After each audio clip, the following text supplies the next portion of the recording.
evening, everyone. Welcome to the 1,243rd public hearing and regular meeting of the Livonia City Planning Commission.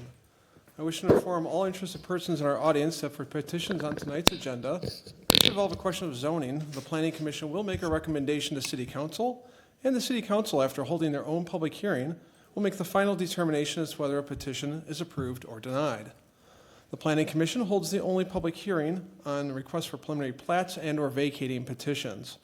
The Commission's recommendation is forwarded to City Council for the final determination as to whether the petition is accepted or rejected. If a petitioner requesting a waiver of use or a site plan is denied tonight, the petitioner will have 10 days in which to appeal the decision in writing to City Council. Resolutions that are adopted by the City Planning Commission will become effective 7 days after the date of adoption. Planning Commission and professional staff have reviewed each of these petitions upon their filing. The staff has furnished the Commission with both approving and denying resolutions, which the Commission may or may not use, depending on the outcome of the proceedings tonight. If our Secretary is ready, please call the roll. Mrs. Donnell. Here. Mr. Bonjero. Here. Mr. Long. Here. Mr. Droz. Here. Ventura is absent. Caremagno is here. Chairman Wilshaw Is here. Thank you, Mr. Secretary. Also with us tonight, we have Jacob Uhazi. We also have Stephanie Reese from our Planning Department. They will be giving us background information on each of these petitions as we go through the agenda. We'll then ask that the petitioner come forward and speak to their petition. We're going to have some questions for them, of course. And then there will be an opportunity for anyone in the audience who wishes to speak for or against a petition to come and address us before we make our final decision on the item. With that, we're going to begin in the public hearings section of our agenda, item number 1. Petition 2026-02-02-06, submitted by Capital Grill Holdings, Inc., requesting waiver use approval under sections 3.13 and 6.03 of the Livonia zoning ordinance as amended to operate a Class C liquor license, which is the sale of beer, wine, and spirits for consumption on the premises, and an SDM license, liquor license, is the sale of packaged beer and wine for consumption off the premises. In connection with a full-service restaurant called Capital Grill at 17117 North Laurel Park Drive, located on the north side of 6 Mile Road between North Laurel Park Drive and the I-275 Expressway in the southeast quarter of Section 7. Thank you, Mr. Secretary. Good evening, Mr. Uhazi. Good evening, Mr. Chair. This is a request to operate with a Class C and SDM liquor license. The site is the Capital Grill that we approved previously in a site plan in the same complex as the new hotel and Cooper Hawk Winery. The site consists of 2 tax parcels with a combined area of 10.27 acres. The site is accessible via 2 driveways off Laurel Park Drive. It was originally developed in 1979 as a Holiday Inn, and the site was redeveloped in 2015 with the Holidome was demolished and replaced with a new 6-story Holiday Inn. The current zoning is C4 commercial high-rise, in which full-service restaurants are treated as a permitted use and liquor license are a waiver use. The adjacent properties would be to the east is the Cooper Hawks Restaurant. The west is the I-275 and I-96 interchange. South is 6 Mile Road and the Best Western Hotel, Zone C2, and north is the Holiday Inn, also Zone C4. Under the zoning ordinance, SDM liquor license require special waiver use approval pursuant to section 6.03 of the zoning ordinance, and Class C requires a waiver under section 6.22 of the ordinance. The proposed Capital Grill is shown in the southwest corner of the site plan, and the building would consist of about 10,000 square feet with indoor seating for 246. There would be no outdoor seating proposed. The section 6.22 of the zoning ordinance requires establishments having a Class C liquor license shall not be located within 1,000 feet of any other liquor license establishment, and section 6.03 requires a separation of 500 feet between SDM liquor license establishments. The Cooper Hawk Winery is located in the same parcel and also has an SDM and Class C license. The ordinance also requires 400 feet of separation between any church or school building either public or parochial. No such establishments are present within the 400-foot buffer, but City Council can waive the separation requirements for liquor license. With that, Mr. Chair, I also have some correspondence I can read. Sure, if you'd like to read it out, please. From our engineering division, in accordance with your request, the engineering division has reviewed the above referenced petition. We have no objections to the proposed waiver use at this time, but would like to note the following items. 1, the subject parcel is assigned the address of 17117 North Laurel Park Drive. 2, the existing parcel is currently serviced by public sanitary sewer and water main, as well as private stormwater. There is no mention of utility revisions with the proposal, so we do not believe there will be any adverse effects on the existing systems. 3, should any revisions to the utility service to the building or any work in the right-of-way be required, the owner will need to submit drawings to this department to determine if engineering permits will be required. Signed, David Lear, Assistant City Engineer. From the Fire Marshal's Office, the office has reviewed the request to operate Class C liquor license on this property located at the above referenced address and has been conducted by Detective Jeffrey Ronayne of the Livonia Police Department with a submitted request by the State of Michigan Department of Licensing and Regulatory Affairs for the liquor license approval. Once Capitol Grill nears completion, the final completion date unknown at this time, a final life safety inspection will take place with the compliance for life safety. A liquor license approval will take place.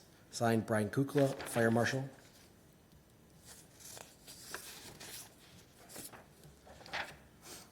From the Police Department, I have reviewed the petition in connection with this petition. I have no objections to the proposal. Signed, Brendan Adams of the Traffic Bureau. From our Finance Department, I have reviewed the address connected with the above noted petition. As there are no outstanding amounts receivable, general or water and sewer, I have no objections to this proposal. Signed, Benjamin Greer, Director of Finance.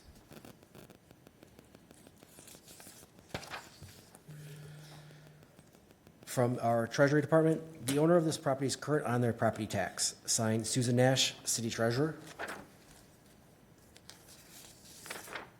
And finally, from our police department also, we have reviewed the petition submitted by Capitol Grill Holdings Incorporated, requesting waiver use approval under section 3.13 and 6.03 of the zoning ordinance as amended to operate a Class C liquor license and an SDM liquor license in connection with a full-service restaurant, Capitol Grill, at 17117 North Laurel Park Drive, located on the north side of 6 Mile Road between North Laurel Park Drive and the I-275 Expressway in the southeast one quarter of Section 7.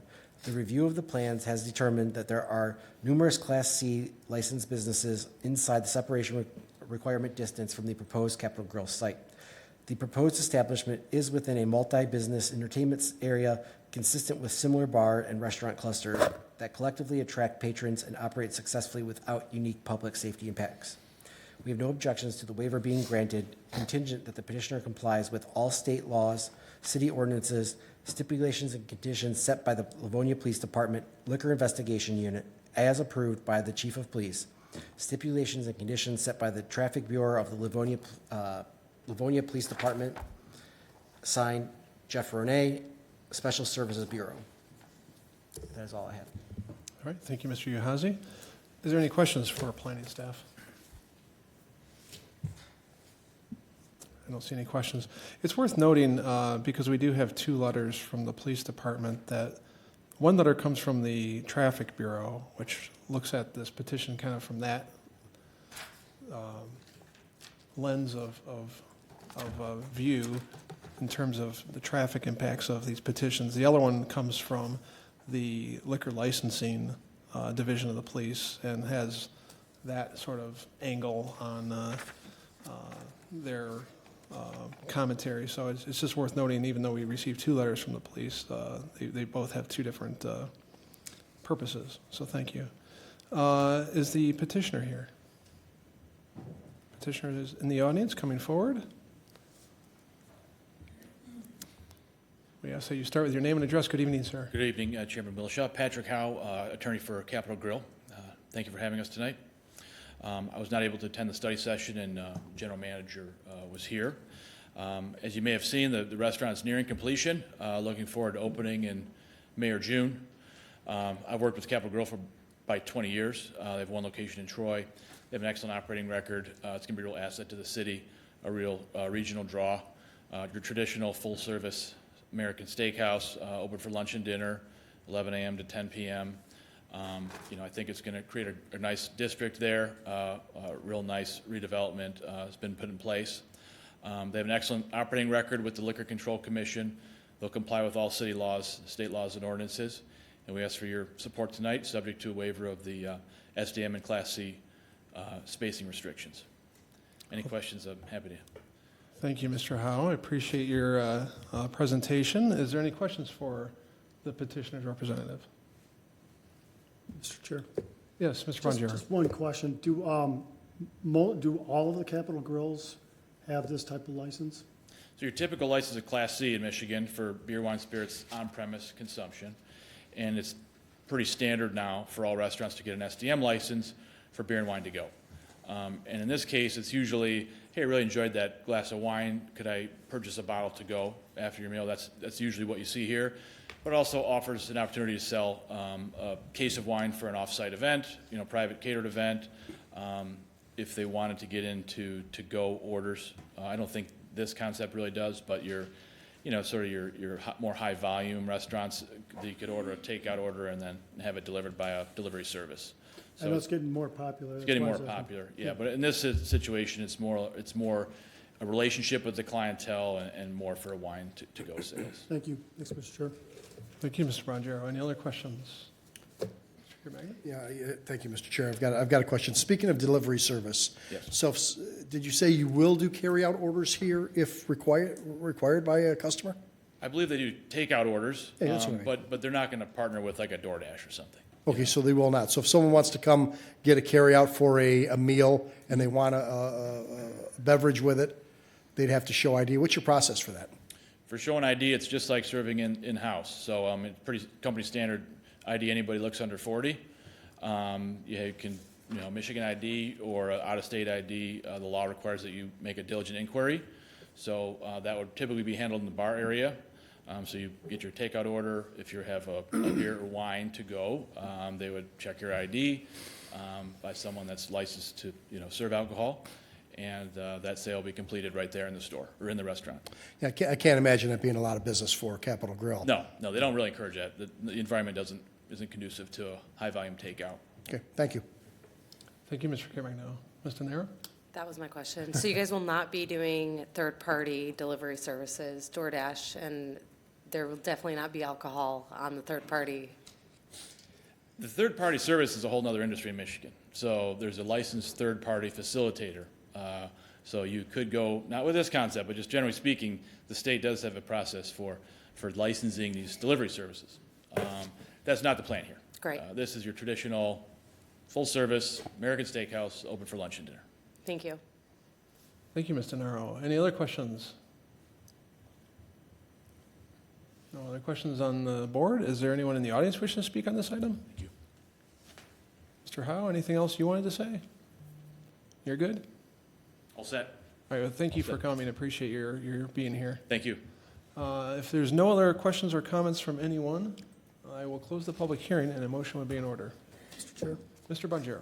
I'd like to offer an approving resolution that the request to utilize a Class C liquor license, sale of beer, wine, and spirits for consumption on the premises, and an SDM liquor license allows a business license to sell at retail beer, wine, and mixed spirit drink products in the original package for consumption off the premises in connection with the proposed restaurant operation, the Capital Grill, at 17117 North Laurel Park Drive is hereby approved for the following reasons, subject to City Council approval and the following conditions. 1, City Council waiving the 1,000-foot separation requirement between this location and the other existing on-premises licensed establishments pursuant to Section 6.222A. And number 2, that the subject site has the capacity to accommodate the proposed use.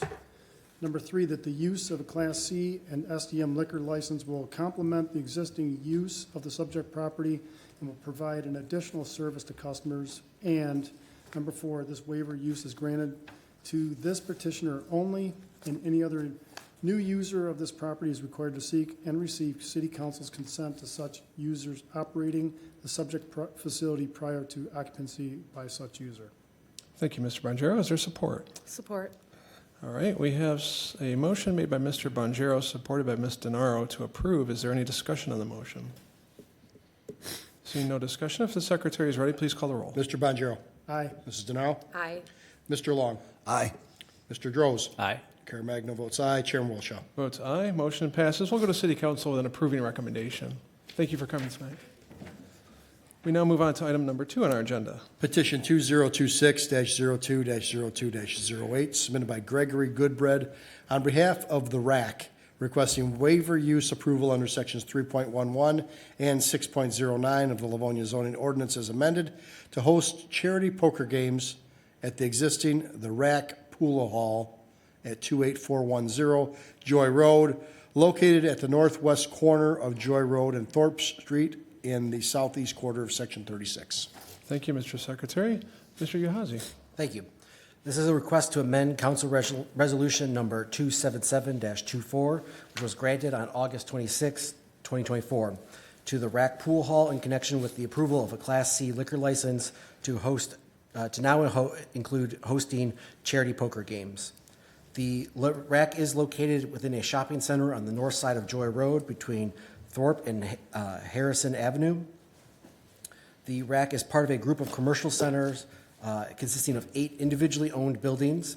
Together, the buildings comprise about 26,480 square feet of floor area. All the storefronts face southward toward Joy Road, with parking provided in the front yard. The RAC building occupies about 6,400 square feet and is the largest of the 8 buildings located near the middle of the shopping center. The site has 46 existing parking spaces. Per the ITE manual, billiards halls require, on average, 43 parking spaces for a hall this size. So one thing to note is that with the addition of poker, the parking could get limited at this site if we're going off of the ITE standards. They're in compliance with that, but they are getting close to a max number. The floor plan shows the petition is split between a west pool hall and east pool hall. To accommodate the poker area, the interior alterations would only affect the eastern pool hall. The RAC owner has agreed to remove 3 current pool tables and replace them with 2 or possibly 3 poker tables, shown here in the corner. Each table can accommodate a max of 9 players. Based on the setup, the petitioner expects 10 to 25 poker participants throughout the day. Staffing would consist of approximately 5 rotating dealers and 2 floor managers. Charitable poker is treated operating under the Michigan $1 million party license.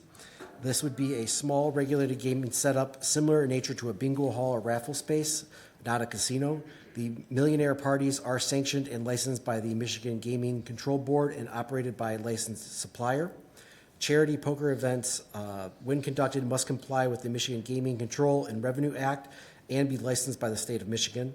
The petition proposes operating the charity poker event 4 nights a week from Wednesday through Saturday, 2 p.m. to 2 a.m., and they would be limited to 20,000 chips per charity per day. And no tournaments would be conducted on site. With that, Mr. Chair, I also have some comments I could read. Correspondence, go ahead. Yes. Yes. From our engineering division, in accordance with the request, the engineering division has reviewed the above referenced petition. We have no objections to the proposed waiver use at this time, but would like to note the following items. 1, the subject parcel is assigned the address of 28410 Joy Road. 2, the existing parcel is currently serviced by public sanitary sewer and water main, as well as private storm sewer. There is no mention of utility revisions with this proposal, so we do not believe that there will be any adverse effects on the existing system. 3, should any revisions to utility services to the building or any work in the right-of-way be required, the owner will need to submit drawings to the to determine if engineering permits will be required. Signed, David Lear, Assistant City Engineer. From the Fire Marshal, the office has reviewed the site plan submitted in connection with the request to use and operate of a Class C liquor license for use in the property located at the above referenced address. This office has not received a request paperwork from the state of Michigan through Livonia PD Detective Jeff Ronayne for a required liquor license occupancy life safety inspection. Once the inspection is performed and approved, the event must comply with the occupancy load of the rack and not exceed the approved occupancy load number. A further detailed review will take place when the division receives an official plan set. Signed, Brian Kukla, Fire Marshal.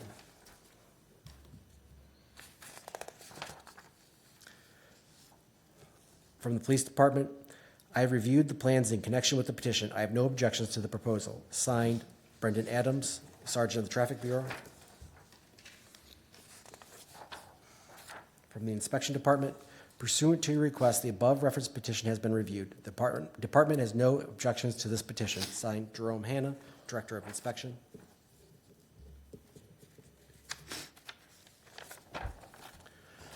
From the Finance Department, I've reviewed the address connected with the above noted petition. As there are no outstanding amounts receivable, general or water and sewer, I have no objections to the proposal. Signed, Benjamin Greer, Director of Finance. From the Treasury Department, the owner of the property is current on their property tax. Signed, Susan Nash, Livonia City Treasurer. And finally, from the Special Services Bureau of the Police Department, we have received the plan submitted by Gregory Goodbreed on behalf of the RAC requesting waiver use approval under Section 3.11 and 6.09 of the Livonia zoning ordinance as amended to host charity poker games at the existing RAC pool hall at 28410 Joy Road, located at the northwest corner of Joy Road and Thorpe Street in the southeast one quarter of Section 36. The review of the plans has determined that the request does not comply with the separation requirement guidelines as it pertains to the Class C liquor license. The proposed establishment is inside the separation required distance of at least 400 feet from any church or school. Christ Embassy Church, located at 28350 Joy Road, is 50 feet from the proposed RAC establishment. Furthermore, the Mirage Market at 28292 Joy Road has SDD and SDM liquor license and is 378 feet from the proposed RAC site. We would recommend the Planning Commission and City Council consider maintaining separation requirement guidelines. It is our opinion that these guidelines are good for local establishment businesses and maintains Livonia's family atmosphere. Signed, Jeffrey Ronayne, Special Services Bureau. And that is all I have. Thank you, Mr. Uhazy. Any questions for staff? I have No, one. go ahead. Jacob, can you tell us a little bit about the regulatory requirements that the city has in place for places like this? I think for me, this is the first time something like this comes in front of us. What does the city have in place to make sure this doesn't get out of hand?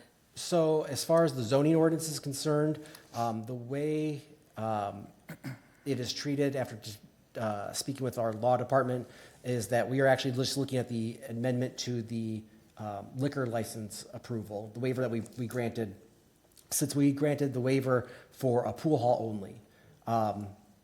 Now they're amending it to include that poker element. The zoning ordinance doesn't specify anything for gambling per se. So in pertaining to this, we're looking at just the use of what's going on in the RAC to allow that Class C license. Okay. So this is charity poker operations, so there's nothing on our books to ensure that this is charity. It would all be through the state? Through the state, correct. Okay. Thank you. Thank you. Any other questions, Mr. Jaros? Thank you, Mr. Chair. Mr. Juhazi, we've had, this is the second site we've had in this development in the last 6 months or so. And that, I believe it was a kind of an event center that came in a couple doors down. And I remember when that site came in, we were talking a little bit about parking, and then there's a church on the end. You talked about the additional parking that this would require. I don't know if you've looked at this in general, but what's the general feel about parking, and are we starting to push up against, as some of these uses start to overlap in terms of days and that sort of thing? That's why we pulled in a little bit more detail on the ITE manual. They are within the recommended limits by 3 for a pool hall specifically. Now, if you start adding in the charity poker, if they're expecting 9 to 20 people, they could start being,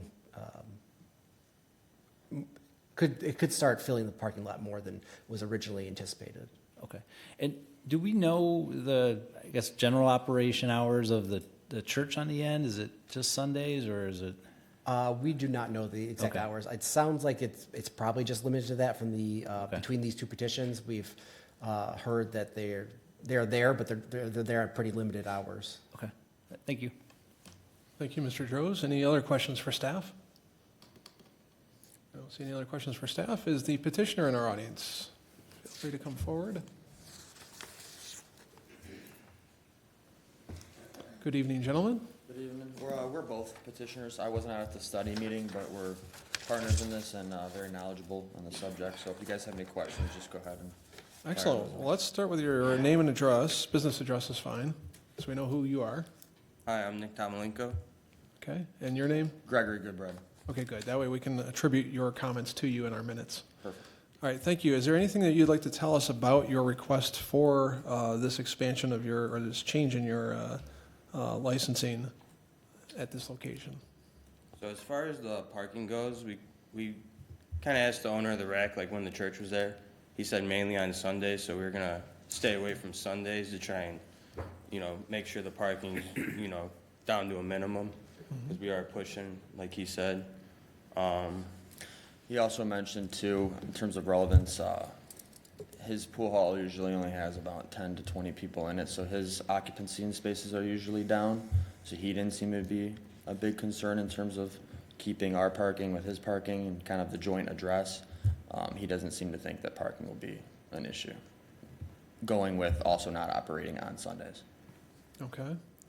Is there anything else about the poker aspect of this request that you wanted to address, explain to us?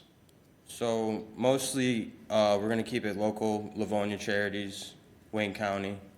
It is all regulated by the state, so they have a state director come out every other week, make sure we're following the rules. I know we had, there was players at Levan and Plymouth in the past where the owner was the same owner as the poker room, and technically that was illegal, so they had to shut down.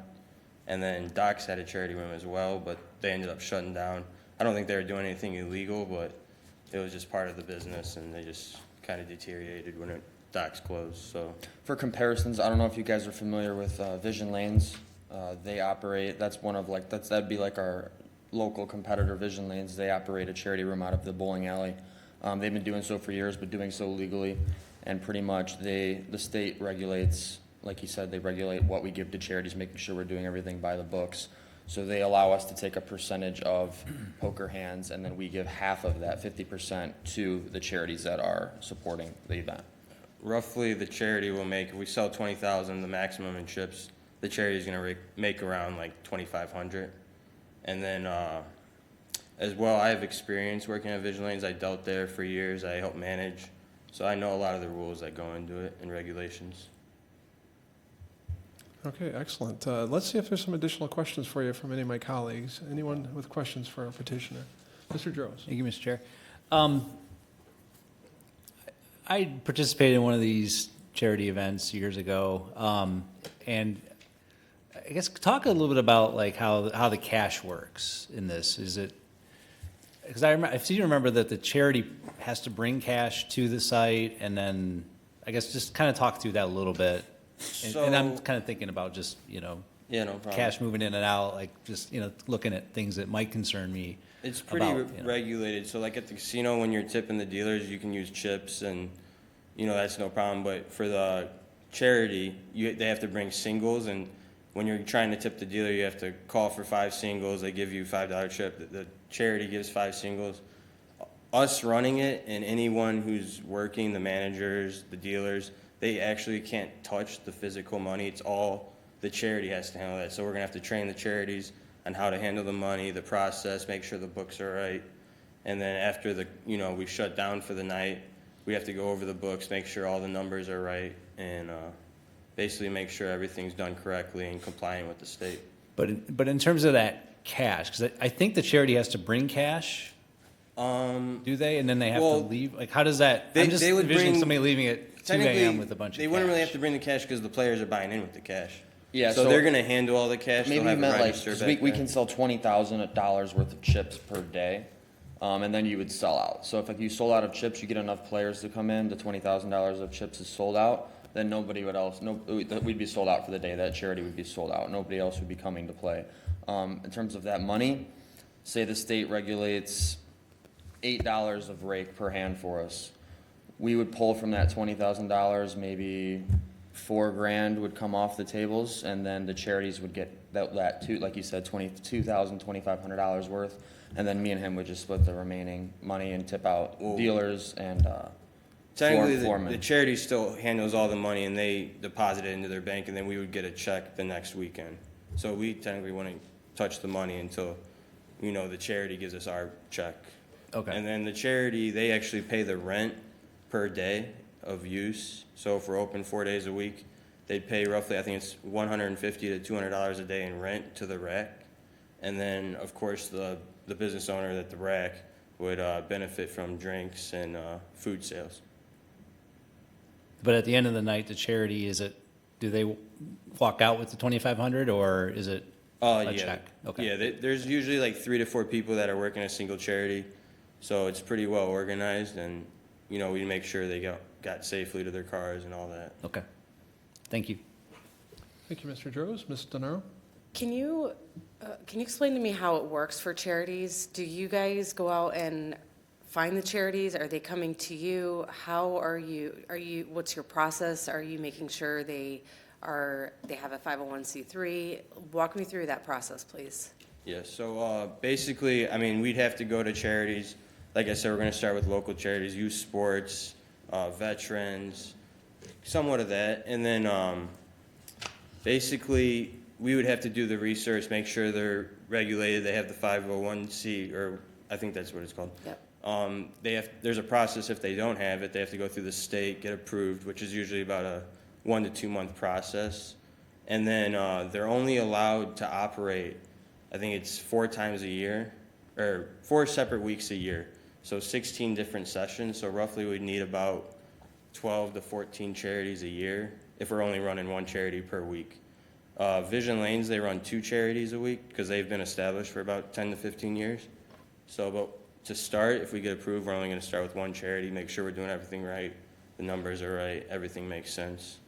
And do they bring in their own poker players, or is it open to the public? Yeah, so it's open to the public.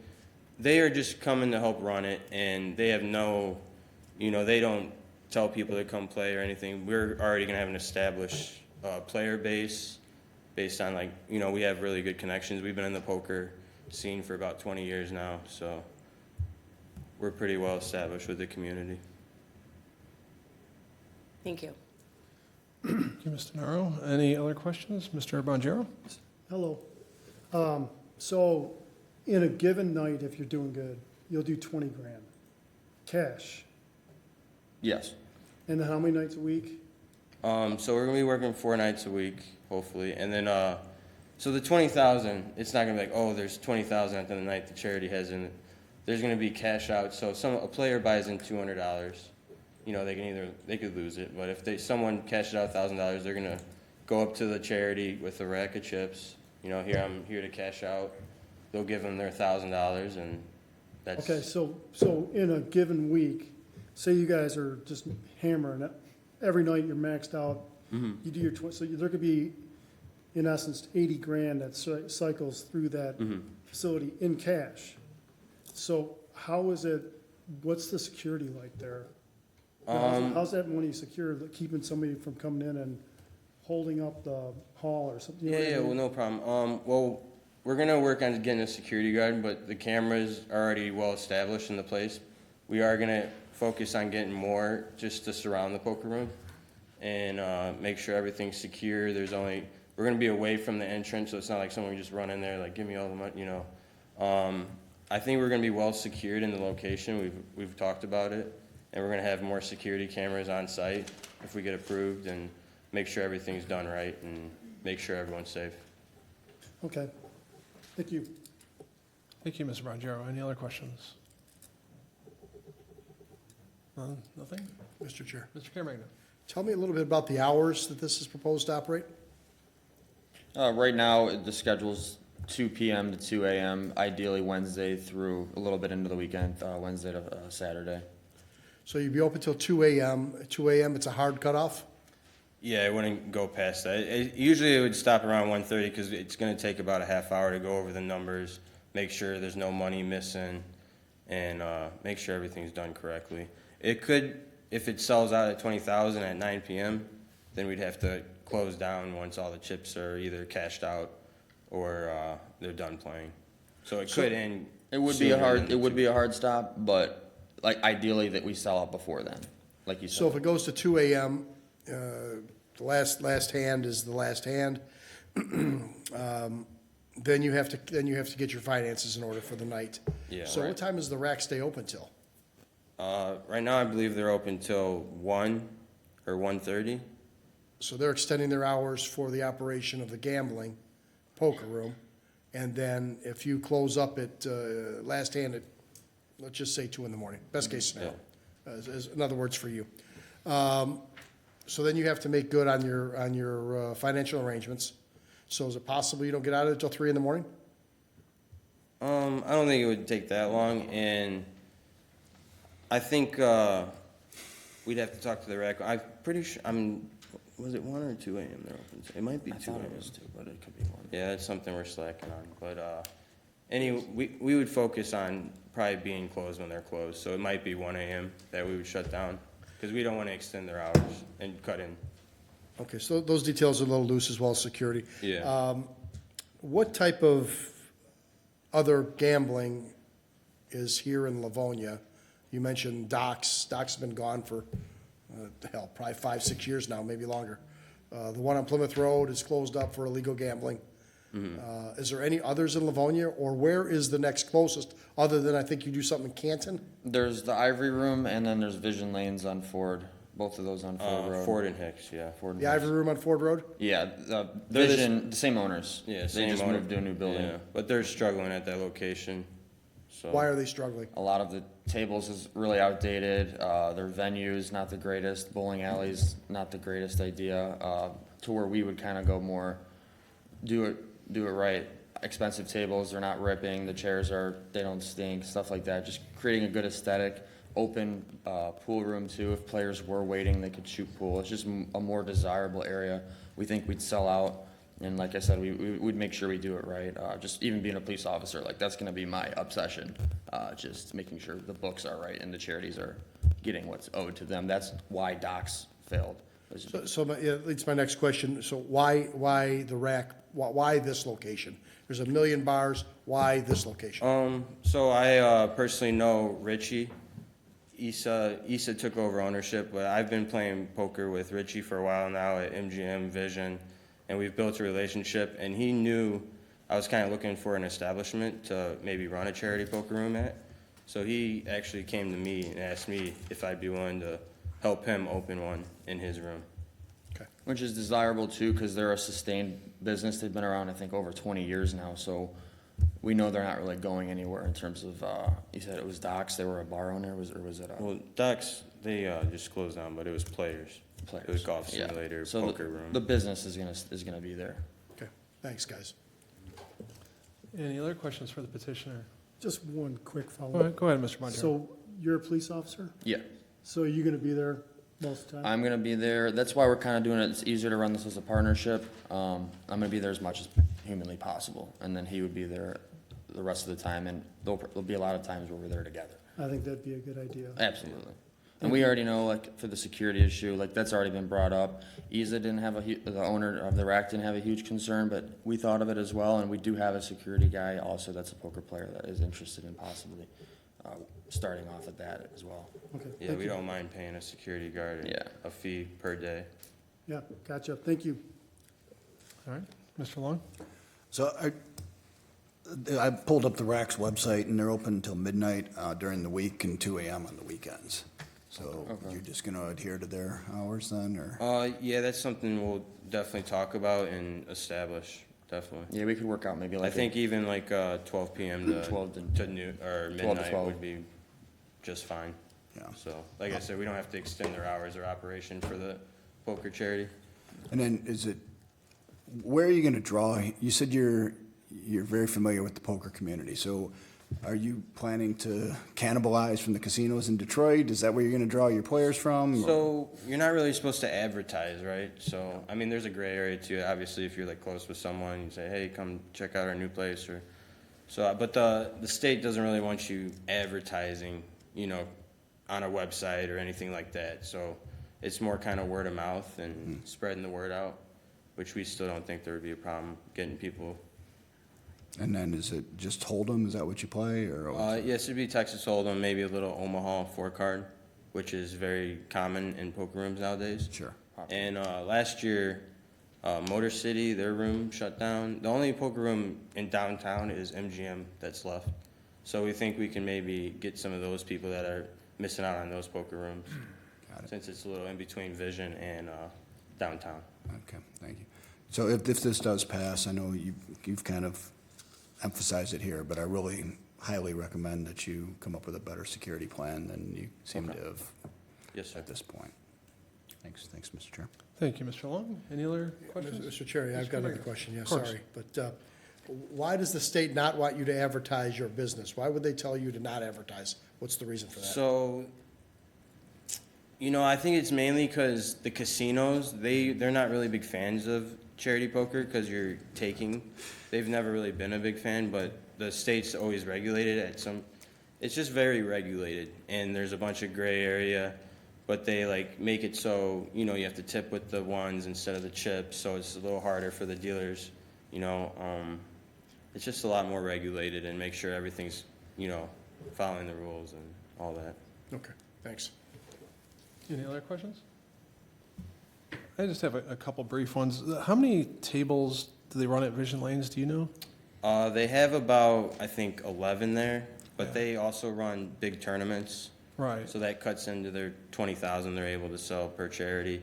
Okay. They have 3 cash tables, and then I think 7 or 8 tournament tables. Okay, yeah, I'm aware of Vision Lanes being a very popular operation for the poker tournaments. Yeah. I've friends that go there from all over. Yeah, the owners are Southeast Michigan. former Westland cops too. So Right, okay. And as far as you guys proposing this poker operation at the pool hall, I don't know if I fully understood kind of the genesis of how this happened, but did the pool hall owner come to you? Did you go to him? Why Yeah, so is this coming up? the pool owner came directly to me. Okay, He heard from someone that I was looking to open a charity room in a well-established business, because that's part of the rules. You gotta have a established business, 3 years or more. And he just came to me and asked me if I'd be willing to try and open one inside of his pool room. okay, so he's willing to sacrifice 3 tables from his location for this because, okay, I see. All right, that's kind of where I was headed, was to understand, the impact that it would have on his Yeah, business. I know it's not the best drawing, but That gets the point across. We Yeah. get it. That's fine. He'll benefit, he thinks, from obviously the charities assisting in the rent of the building as well as the foot traffic for food and drinks, because that's all still the rack, and then he gets all of that, the revenue, because it is a separate business in a business. Sure, makes sense. Appreciate that. Yep. Do we have any other questions from the commission? Is there anyone in the audience wishing to speak on this item, for or against? I don't see anyone coming forward. Is there anything else that you would like to tell us before we make our decision? I don't think so. I always like to give you the last word. I'm good. You're good? All right, excellent. If that's the case, I'm going to close the public hearing, and a motion would be in order. Thank you. Thank you.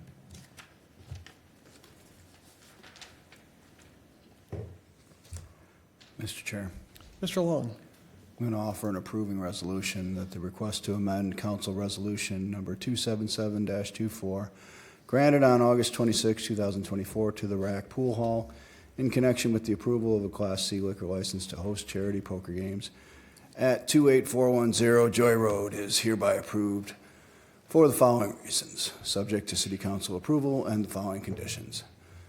Number one, the operation of charity poker games shall comply with all applicable provisions of the Michigan Gaming Control Board and the Michigan Liquor Control Commission, including obtaining and maintaining all required permits and licenses. Number two, charity poker activities shall be limited to hours consistent with the approved liquor license and shall be conducted entirely within the designated interior area of the establishment. No outdoor gaming activities shall be permitted, and such use shall not interfere with required parking, ingress, egress, or adjacent properties consistent with applicable provisions of the Livonia zoning ordinance. Number three, the petitioner shall provide appropriate on-site supervision and security during all charity gaming events to ensure public safety and compliance with city ordinances. Any issues related to noise, loitering, or nuisance activities shall be promptly addressed to the satisfaction of the city's inspection department and police department. is there support? Support. All right, we have a motion to approve by Mr. Long, supported by Mr. Bonjero. Is there any discussion on the motion? Can I add an addendum to it? Sure. About the hours. What did we say, midnight? Or follow the same? According to the website of the RAC, they close at midnight on weeknights and 2 a.m. on the weekends. I think we should have it in there that they follow the same hours. I'm fine with that. Okay, the maker and supporter are okay with that, so we've added that item to the agenda, or to the approving resolution.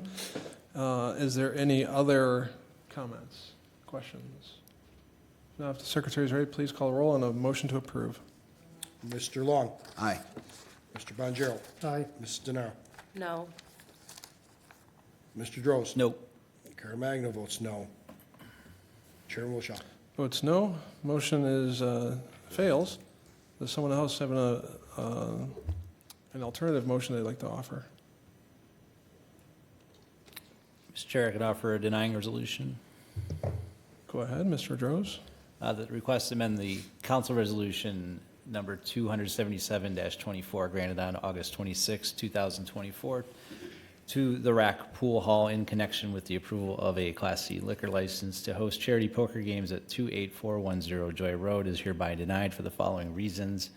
Number one, that the proposed expansion of gaming activities is not consistent with the character of the surrounding commercial corridor and may introduce additional impacts, including noise, traffic, and late-night activity that are not compatible with the adjacent uses.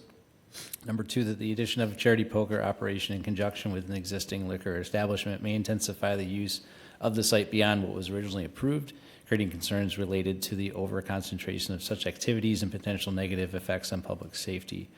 Number three, that the increased intensity of use associated with charity poker events may result in parking deficiencies and circulation conflicts on site, contrary to the intent of the off-street parking requirements outlined in the Livonia zoning ordinance. Number four, that the petitioner has failed to affirmatively show that the proposed utilization of a Class C liquor license at this location would comply with all the general waiver use standards and requirements as set forth in Section 6.22 of the Livonia Vision 21 zoning ordinance. And point number five, the approval of the amendment could establish an undesirable precedent for similar requests within the city, potentially leading to an overconcentration of gaming-related activities in commercial districts without sufficient regulatory controls. Is there support? Support. All right, there's a motion to deny on the floor now, made by Mr. Droz, supported by Ms. DeNaro. Is there discussion on that motion? Hearing no discussion, if the secretary is ready, please call a roll. Mr. Droz. Aye. Mrs. DeNaro. Aye. Mr. Bonjero. No. Mr. Long. No. Caremagna votes aye. Chairman Wilshaw. Votes aye, motion has been denied. The petitioner will have 10 days to to appeal this decision to City Council in writing. And that takes care of this item. We now move on to item number 3. Petition 2026-02-02-09, submitted by C3 Michigan LLC on behalf of the Axe Parlor, requesting waiver use approval under sections 3.11 and 6.22 of the Livonia zoning ordinance as amended to transfer the existing Class C liquor license, which is the sale of beer, wine, and spirits for consumption on the premises, to a new location and entity at 15970 Middlebelt Road, located at the northeast corner of Middlebelt and Sunnydale Street in the southwest quarter of Section 13. Thank you, Mr. Secretary. Mr. Uhazy. Thank you. This is a request to operate an indoor recreational axe throwing establishment, which originally opened at 30959 5 Mile Road in the Livonia Plaza Shopping Center with an on-premise Class C liquor license. The petitioner is proposing no changes to the exterior of the building. It is the southern building, portion of this building, shown here. It is next to the existing Banks vacuums, and it is the site of the former Anytime Fitness. The current zoning is C2 in the front and a portion of Zone P for parking in the rear. Adjacent properties to the east are residential, zoned RUF. West across Middlebelt is a pharmacy zoned C1 and a residential property zoned RUF as well. South across Sunnydale Street is the Detroit Korean Seventh-day Advent Church, and north is a commercial property zoned C1. The proposal shows a floor plan with 5 throwing areas spread across the building. Each arena has seating and viewing area. The bar would be located at the center of the building and would only offer a selection of canned alcoholic beverages. The zoning ordinance does require, Section 6.22 of the zoning ordinance treats Class C as a waiver use in the C2 district. Section 6.22 prohibits establishment having a liquor license with a Class C from operating within 1,000 feet of each other. A number of existing Class C liquor licenses are within the 1,000-foot buffer area. That includes Steve's Family Diner, which is 460 feet away. As such, City Council would be required to waive the separation requirements. Both sections 6.22 specify that the proposed liquor establishment cannot be located 400 feet from any church or building or school building. As mentioned, the Detroit Korean Seventh-day Advent Church is within the 400-foot buffer as well. They also have some correspondence to read for this. Yes, if you'd like to do that. From the Engineering Department. In accordance with your request, the Engineering Division has reviewed the above referenced petition. We have no objections to the proposed waiver use at this time, but would like to note the following items. 1, the subject parcel is assigned the overall address 15986 Middlebelt Road, and the address of 15970 being assigned to one of the units inside the building. The existing parcel is currently serviced by public sanitary sewer and water main, as well as private storm sewer. There is no mention of utility revisions with the proposal, so we do not believe there will be any adverse effects on the system. 3, should any revisions to the utility services to the building or any work on the right-of-way be required, the owner will need to submit drawings to the department to determine if engineering permits will be required. Signed, David Lear, Assistant City Engineer. From the Fire Department, the office has not reviewed the site plan submitted in connection with the modification, construction, and use of the property located at the above referenced address. Since the division has not received an official plan set with permits to perform an official plan review, a Class C liquor license life safety inspection cannot be performed. A further detailed plan review will take place when the division receives an official plan set. Signed, Brian Kukla, Fire Marshal.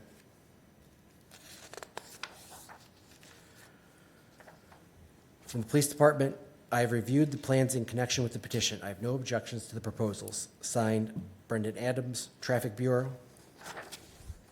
From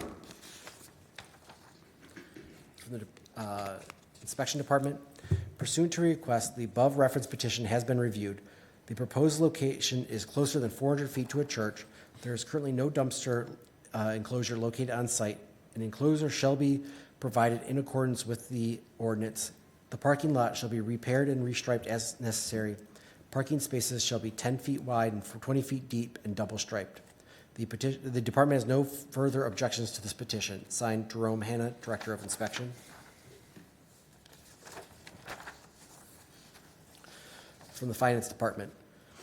I have reviewed the address connected with the above noted petition. The following amounts are due to the City of Livonia. Unpaid water and sewer charges of $594.98. Total due to the City of Livonia, $594.98. Signed, Benjamin Greer, Director of Finance. From the Treasury Department, the owner of the property is current on their property tax. In addition, Axe Parlor is in good standing with their current location on 5 Mile Road.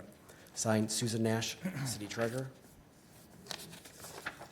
And finally, from the Police Department as well, we have reviewed the plan submitted by C3 Michigan LLC on behalf of the Axe Parlor requesting waiver use approval under sections 3.11 and 6.22 of the Livonia zoning ordinance as amended to operate a Class C liquor license at 15970 Middlebelt Road, located on the east side of Middlebelt Road between Sunnydale Street and Terrence Avenue in the southwest one quarter of Section 13. The review of the plans have determined that the request does not comply with the separation requirement guidelines. Steve's Family Dining at 15800 Middlebelt, 600 feet, which holds a Class C liquor license, is well within the 1,000-foot buffer of the proposed site. Also, the Detroit Korean SDA Church at 15956 Middlebelt Road, 100 feet, is well within the 400-foot separation requirement of the proposed site.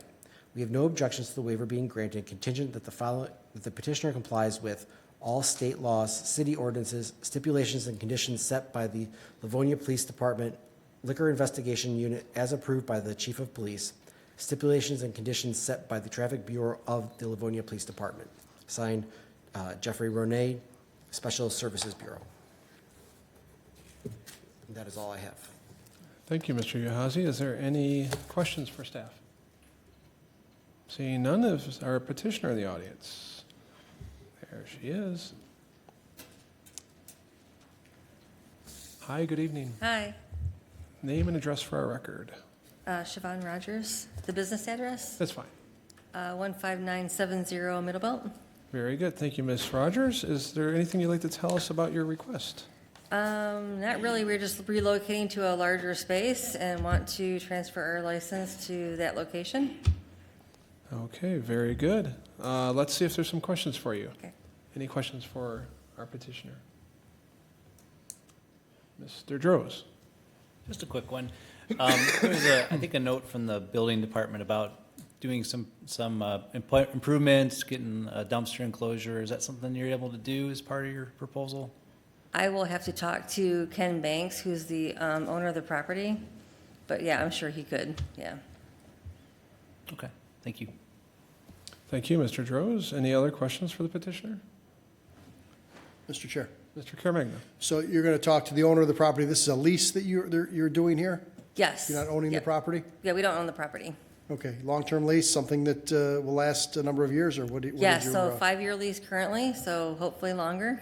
Okay, Yeah. and the reason you moved is because you need more space? We Business need more is good? space, yep, yep. Okay, good, excellent, thank you. You're welcome.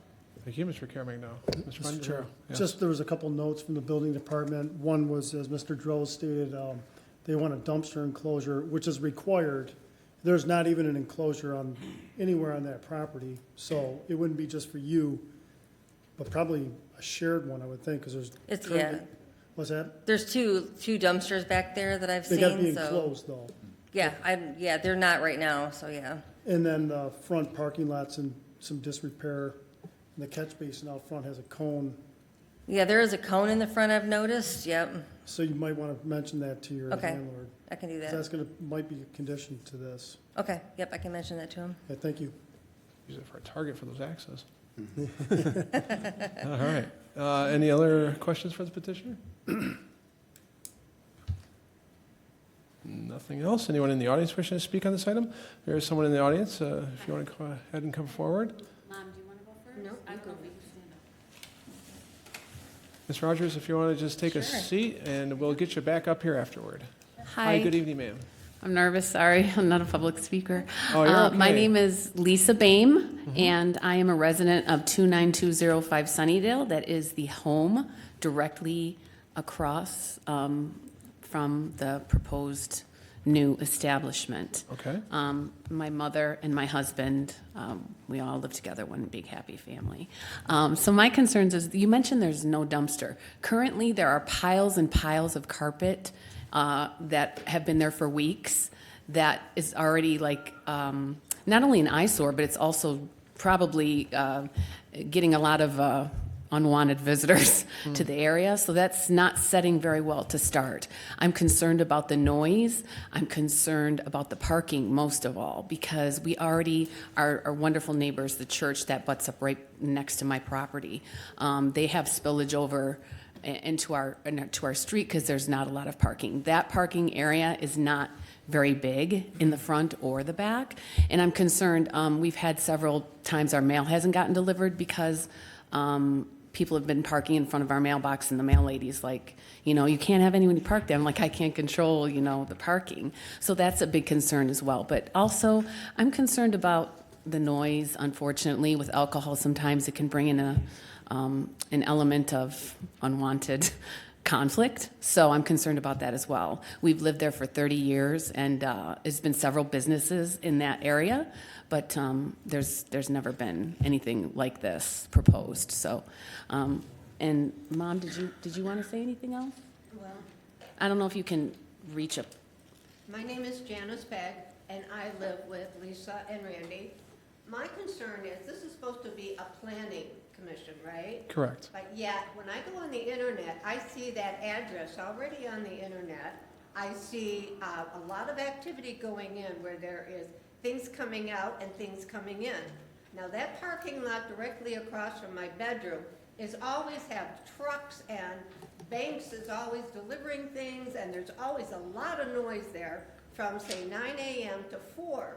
So then from 4 to 2 a.m., is there going to be additional noise and additional? My bedroom faces the street. My other concern is it's a neighborhood.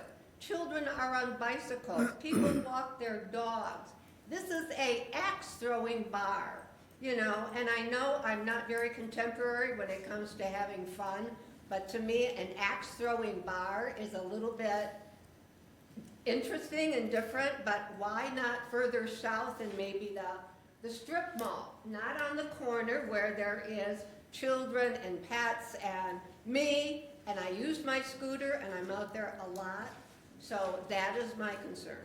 So, thank you. Thank you. And Thank you for giving us the opportunity to speak. oh, definitely. Thank you for speaking, and I do appreciate you projecting your voice, ma'am. It makes it very easy to hear you. Well, thank you, because it's very important to me, my safety in particular. Certainly. And Certainly. again, the noise thing, I hear that the trucks and everything all day long. If we could get that dumpster, that'd be great, because that carpet's been getting rained on and everything else, and I have pictures. Right. I have pictures of, I don't know. So what we're going to do, we hear your comments, and what we're going to do is first we're going to see if there's anyone else in the audience wishing to speak. I don't see anyone else wishing to speak on this. Ms. Rogers, what we try not to do is get into like a back and forth debate between people, but you did hear some concerns over the existing trash situation, which is obviously your landlord's issue. Some concern about the possible noise that may happen from this business, and then also the parking situation. If you'd like to address particularly the noise and parking, Sure. because I think those are more relevant to your particular business, and if you do know anything about the carpet, I do. you can address that. Yeah, so And obviously. please make sure you speak into the mic and to us. Sorry. Thank you. Obviously, moving into a new location, you have some renovations to do. That was an Anytime Fitness. They had turf and rubber and all this kind of stuff on the floor. That's all been removed. So it has been out there for a week, waiting for us to be able to load that up and take it to the city dump, so that will be removed. We didn't have a dumpster at the time, and we can't put it in the regular dumpster, I don't think, so, because I don't know if the trash will take that, so that is going to be removed. As far as parking, I mean, people are here for an hour. We have 5 lanes, so we've got maybe possibly, if we're really full, we have 5 groups, maybe 2 or 4 people. They're there for an hour and they move out. So the parking, I don't think is going to be an issue. We do have larger events occasionally, but not very often, maybe a couple times a year, that would probably fill up that back parking lot. But I don't see it spilling out into the road or anything like that. And as far as noise, we do have a barrier between the wall and where the axes are thrown. So we have probably 2 3/4-inch plywood on the wall, and then we have 2x6s on the backing, and then 2x6s on the front for the target. So the noise, I don't think will also be an issue. I mean, we were in a strip center down the road, and we had a tenant next to us, and we never heard any complaints. So, Okay, I think you, Sleeping, you know what I mean? I understand, well, I understand. mean, yeah, I mean. Again, we don't want to get back and forth, No, but I do want to appreciate the fact that Sure. you're at least answering some of these concerns. And And actually, only 2 lanes are towards the road. The other 3 are towards Banks's storage facility next door. Right. So only 2 lanes would be actually toward the road where your house is. So I really don't think the noise would be an issue. okay, and I want to ask you a question kind of in relation to the parking specifically. What is your peak time that people come in to your facility? So I would say on Saturdays is our busiest night. I'd say between 4 and maybe 8 or 9. During the week, I mean, we're open from 4 to 10, but usually by 9 or 8:30, I'm closing. So that's probably our peak time is Saturday. It's safe to say that the bank's vacuum is basically a 9 to 5 operation. Pretty much. And you're going to have more of your peak time perhaps in the evenings and on weekends. Sure. Which is going to allow for the parking to kind of settle itself in Yes. case there's a little overflow. Right, correct. That's kind of where I'm getting at. Yes, yes, Does that make absolutely. sense? Yeah, Okay. the banks will close at, 5 or so, and we peak an hour or 2 after that, so there won't be any really overflow for the parking there. Okay, I just want to make sure that you do have sufficient parking, so it sounds like that's being addressed. All right, is there any questions from any of my colleagues in relation to what we've heard, Ms. DeNaro? Just a quick question. You guys are reservation only. Like, people have to reserve the lanes, so you're not going to get 100 people to show up at a time. No, I mean, we do accept walk-ins, but it's really rare. And most of the time when we accept a walk-in, it's a Groupon, and they have to call to reserve it, or else they can't use a Groupon. So typically, yeah, there's reservations. Thank you. Yep. And can I just address too the alcohol? I mean, people are there for an hour. They have maybe a drink or two, and our staff is very well trained in, controlling that situation. So we don't have anyone, out of control. We've never had an incident with the city at all with our liquor license. So we do definitely keep a very close eye on that. So that's not anything really to be concerned about. How many years have you been in operation in your 5 Mile location? 3 years now. Okay, and have you had any issues with the mixture of alcohol and these bladed instruments? No, Nobody's because- injured themselves or anything? No, we have not, because we have really strict rules. I mean, you can't drink in the lanes, you can't even stand in the lane and reach over and drink, you can't bring food in the lanes. I mean, we have pretty strict rules on that.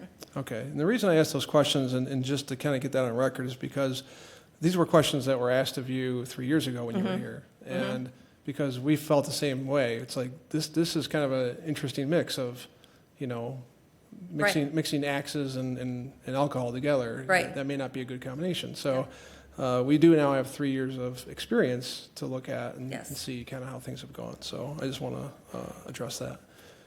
Is Mr. Droz? Just a quick one. It looks like there's lighting in the rear yard, the back parking lot. Do you anticipate any changes to that, or is that going to kind of operate as it does now? The lighting? Yeah, for the parking lot. I don't anticipate any changes. So you said there is lighting back there? It looks like there's some on the building, and I'm just wondering, Okay. because you might be changing, it sounds like it's gonna work a little bit later than Banks does, and if Yeah, that's no, gonna I be don't, something I you're don't gonna think there's change. any changes. I actually haven't seen the lighting back there yet, so.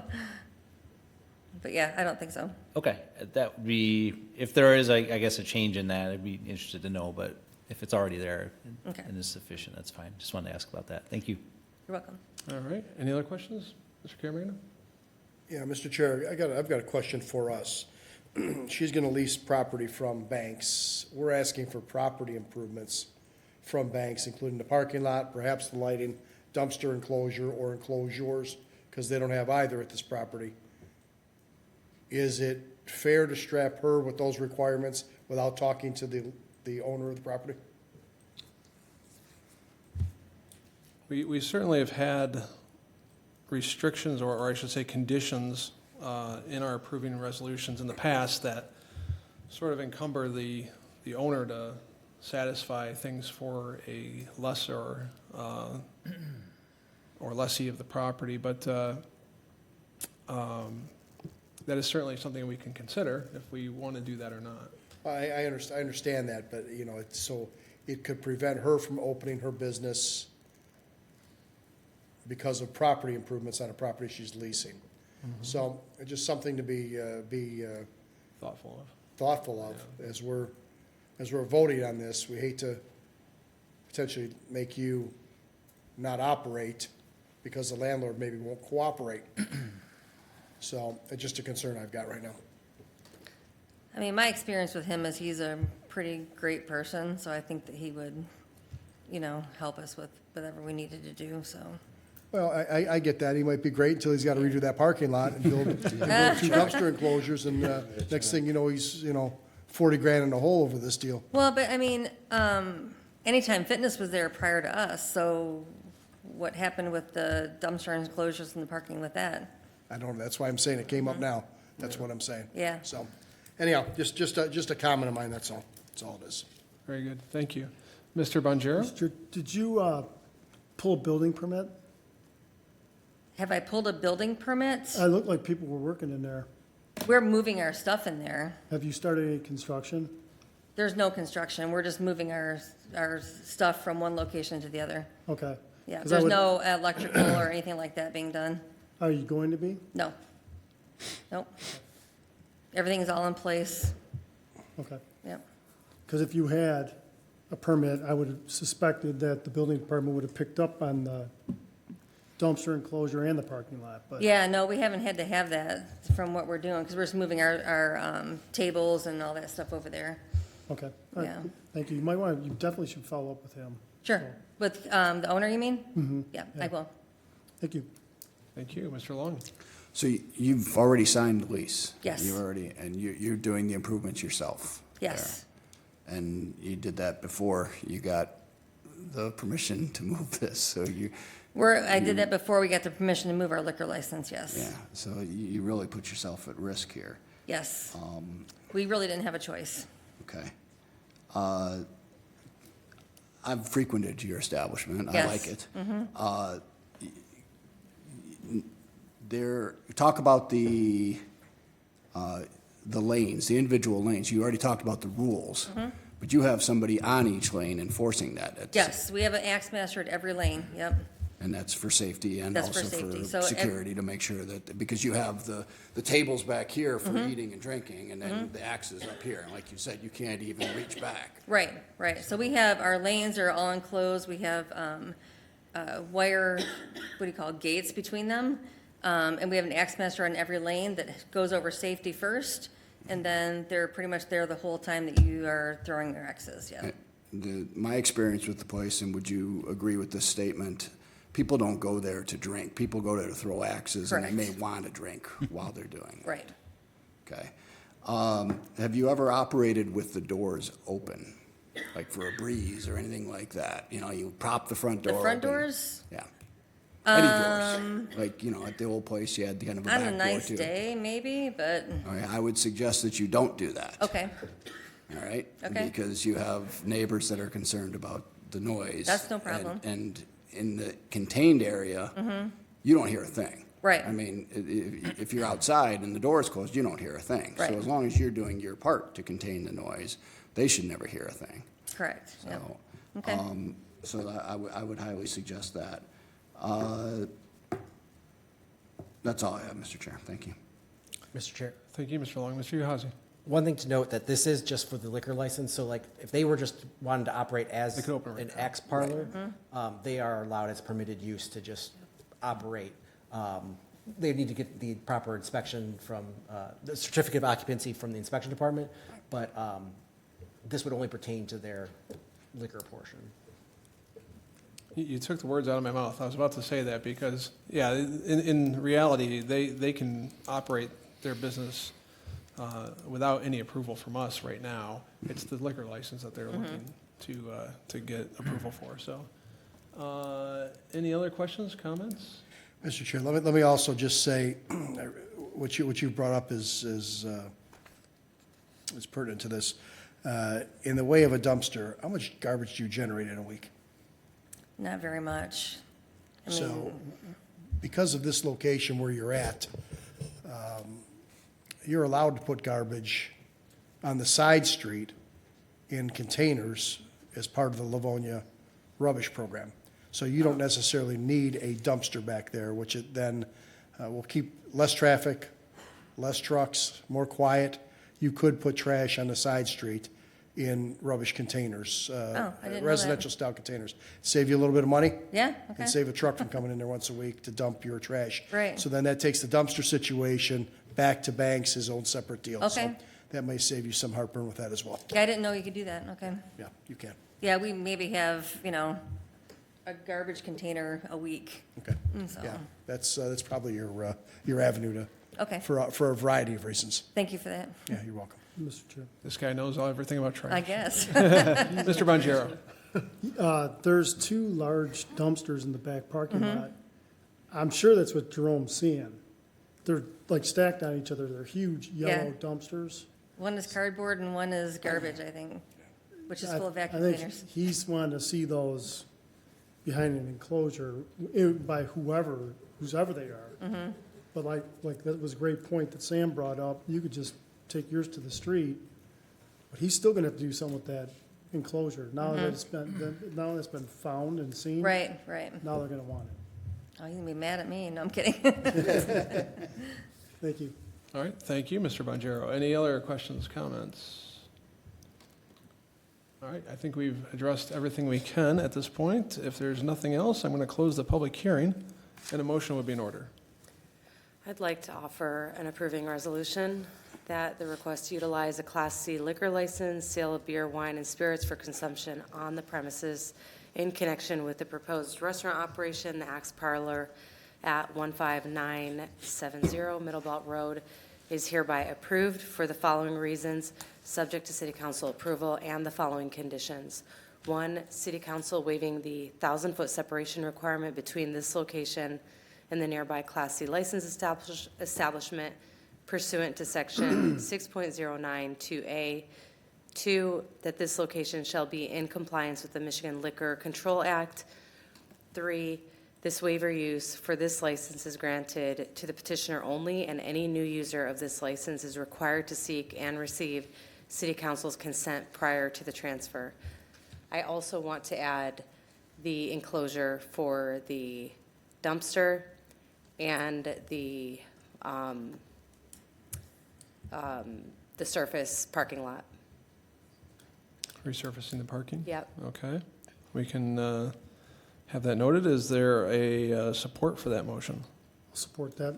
All right, there is a motion on the floor to approve by Ms. DeNaro, supported by Mr. Bonjero, with the addition of notes from the inspection department regarding dumpster enclosures and parking lot repair. Is there any discussion on that motion?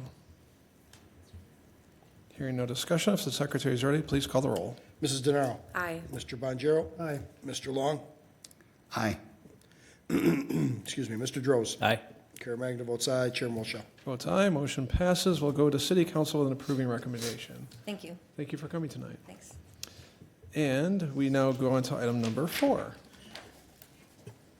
Petition 2026-03-02-10 submitted by Wade Shows, Inc., requesting waiver use approvals under sections 3.11 and 6.56 of the Livonia zoning ordinance as amended to conduct a carnival in the parking lot of the former Sears department store, sponsored by the Livonia AM Rotary Club, excuse me, consisting of amusement rides, games, and food concessions from May 18, 2026 to June 1st, 2026, on the property at 29500 7 Mile Road, located at the northwest corner of 7 Mile Road and Middlebelt Roads in the southeast quarter of Section 2. Thank you, Mr. Secretary. Mr. Uhazy. Thank you, Chair. Mr. Chair. This is a request to conduct the annual carnival in the parking lot of the former Sears site. The location is on the northwest corner of 7 Mile and Middlebelt. The current zoning is C2. The surrounding neighborhood is zoned C2 to the west. To the north is C1 and C2, as well as NM1 at the Nottingham Village condos. East across Middlebelt is C2 and C1. And south of 7 Mile is Mid-7 Shopping Center, zoned C2 as well. Operation of a carnival is allowed with a waiver use approval subject to section 6.56 of the zoning ordinance. Carnivals may be allowed for periods not to exceed 2 weeks. The proposed carnival will last 12 days from May 18th through June 1st. The proposed hours of operation are Monday through Friday from 4 p.m. to 11 p.m. and weekends, Saturday and Sunday from noon to 11 p.m. On Monday, June 1st, the carnival would be closed, broken down, and moved to its new location. This is a bit hard to see, but this is the same layout as in previous years, with the carnival area measuring approximately 660 feet east to west by 320 feet north to south. The northern limit of the carnival would be the main drive aisle that extends across Sears parking lot and provides access from Middlebelt to Livonia Marketplace. The western boundary is the Sears property line adjacent to the Livonia Marketplace. Overall, the operation would consist of 2 main components. To the west component, labeled RV parking, would be a temporary housing and storage of other trucks and equipment associated with the carnival. And to the east component would be labeled Carnival Midway area, would contain the rides and the midway.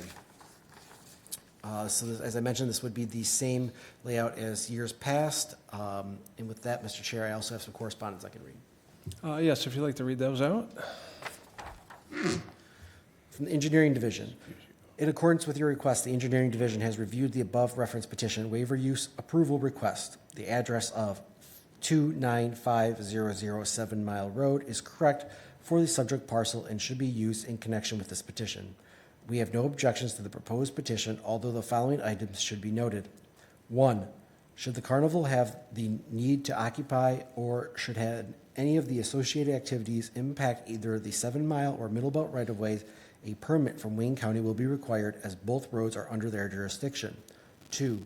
All sanitary sewage from the site, recreational vehicles, or campers shall be disposed of properly. 3. Should the operators need to have water provided to their facilities, they should contact the City of Livonia Water Department to obtain proper equipment, including a water meter with backflow preventer. Signed, David Lear, Assistant City Engineer.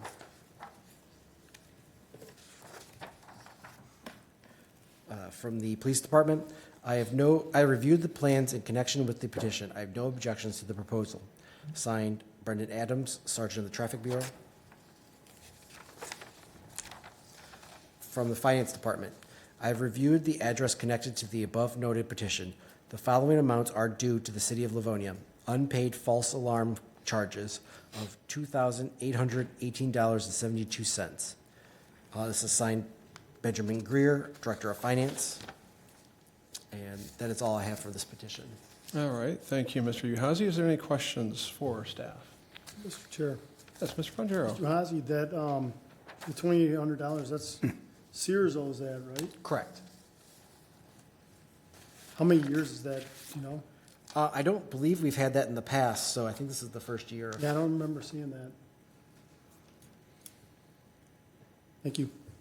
Thank you. I suspect those aren't false alarms either, from what I hear. One note in the invoice that they sent, so the new due date for their invoice is April 6, 2026.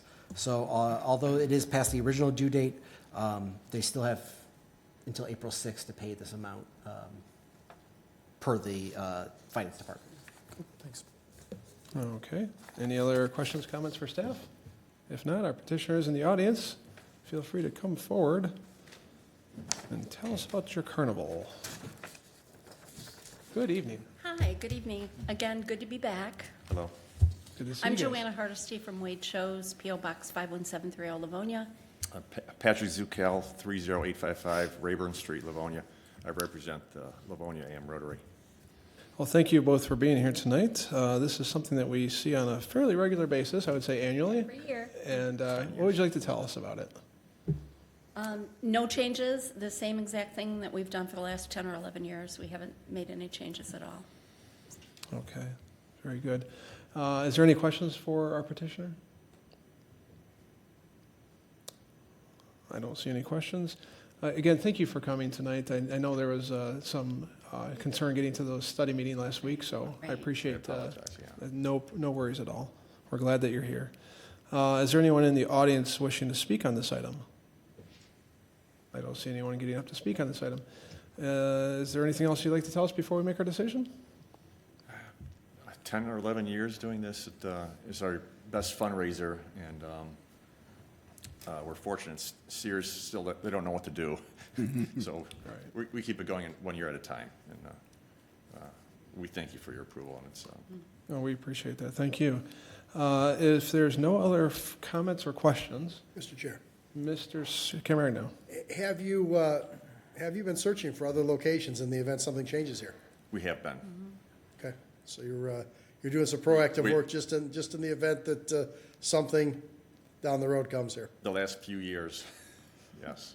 Okay, good. This location is just perfect, though. Yeah, yeah. Can't live like this forever, but it's No, good. it's It's gonna- good for the time being, and you're looking for something different to continue. I think that's a good Yeah, good thing. it's going Thank to you. come to an end. Yeah, enjoy it while it lasts, right? Right. For sure. Very good.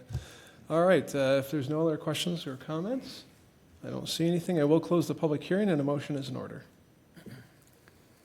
Mr. Chair, Mr. Long. offer an approving resolution that the request to conduct a carnival sponsored by the Livonia AM Rotary Club in the parking lot of the former Sears at 29500 7 Mile Road is hereby approved, subject to city council approval and the following conditions. Number one, the carnival shall be limited from May 18th, 2026 through June 1st, 2026. Number two, the carnival shall be confined to the areas illustrated on the plan received by the Planning Commission. Number three, all rides, food concessions, booths, and other equipment and apparatus relating to the carnival operation shall be at least 60 feet from the rights-of-way of 7 Mile and Middlebelt Roads.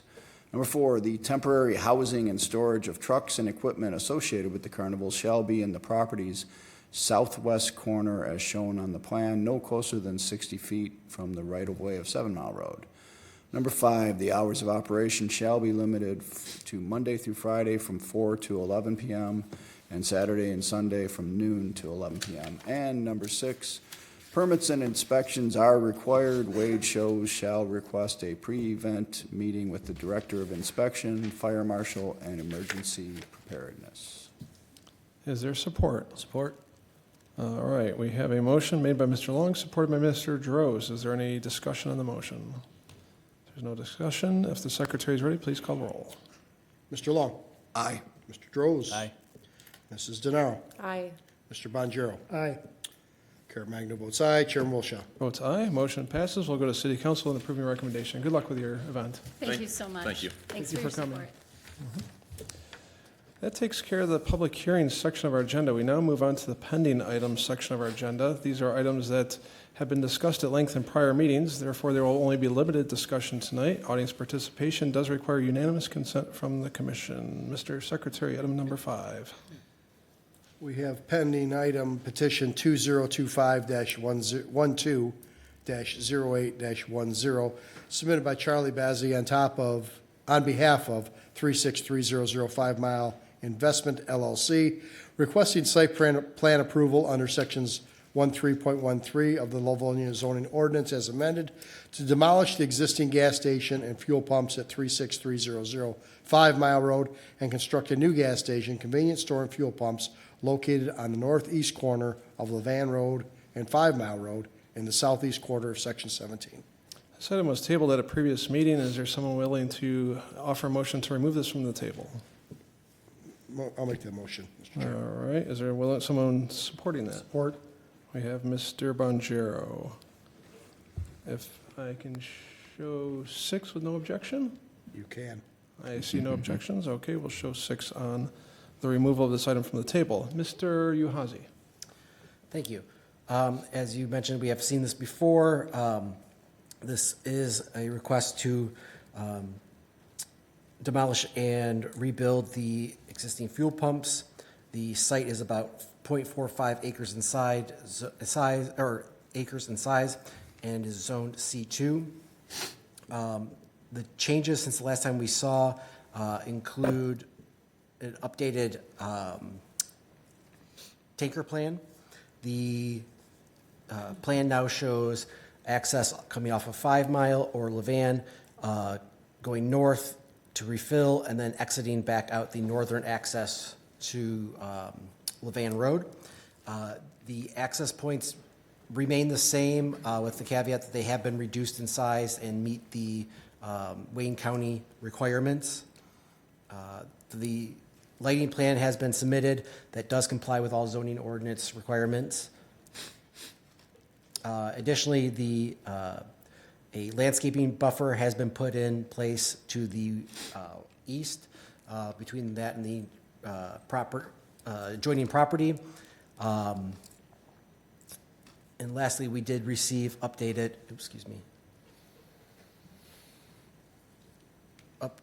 renderings this evening that show more accurately what the petitioner is proposing for the facade, that I will let him speak to in a little bit more detail because we did just receive these prior to the meeting. Okay. But that is all the changes for, since we tabled this item. With that, I also have some correspondence I can read. You have some updated correspondence? I believe,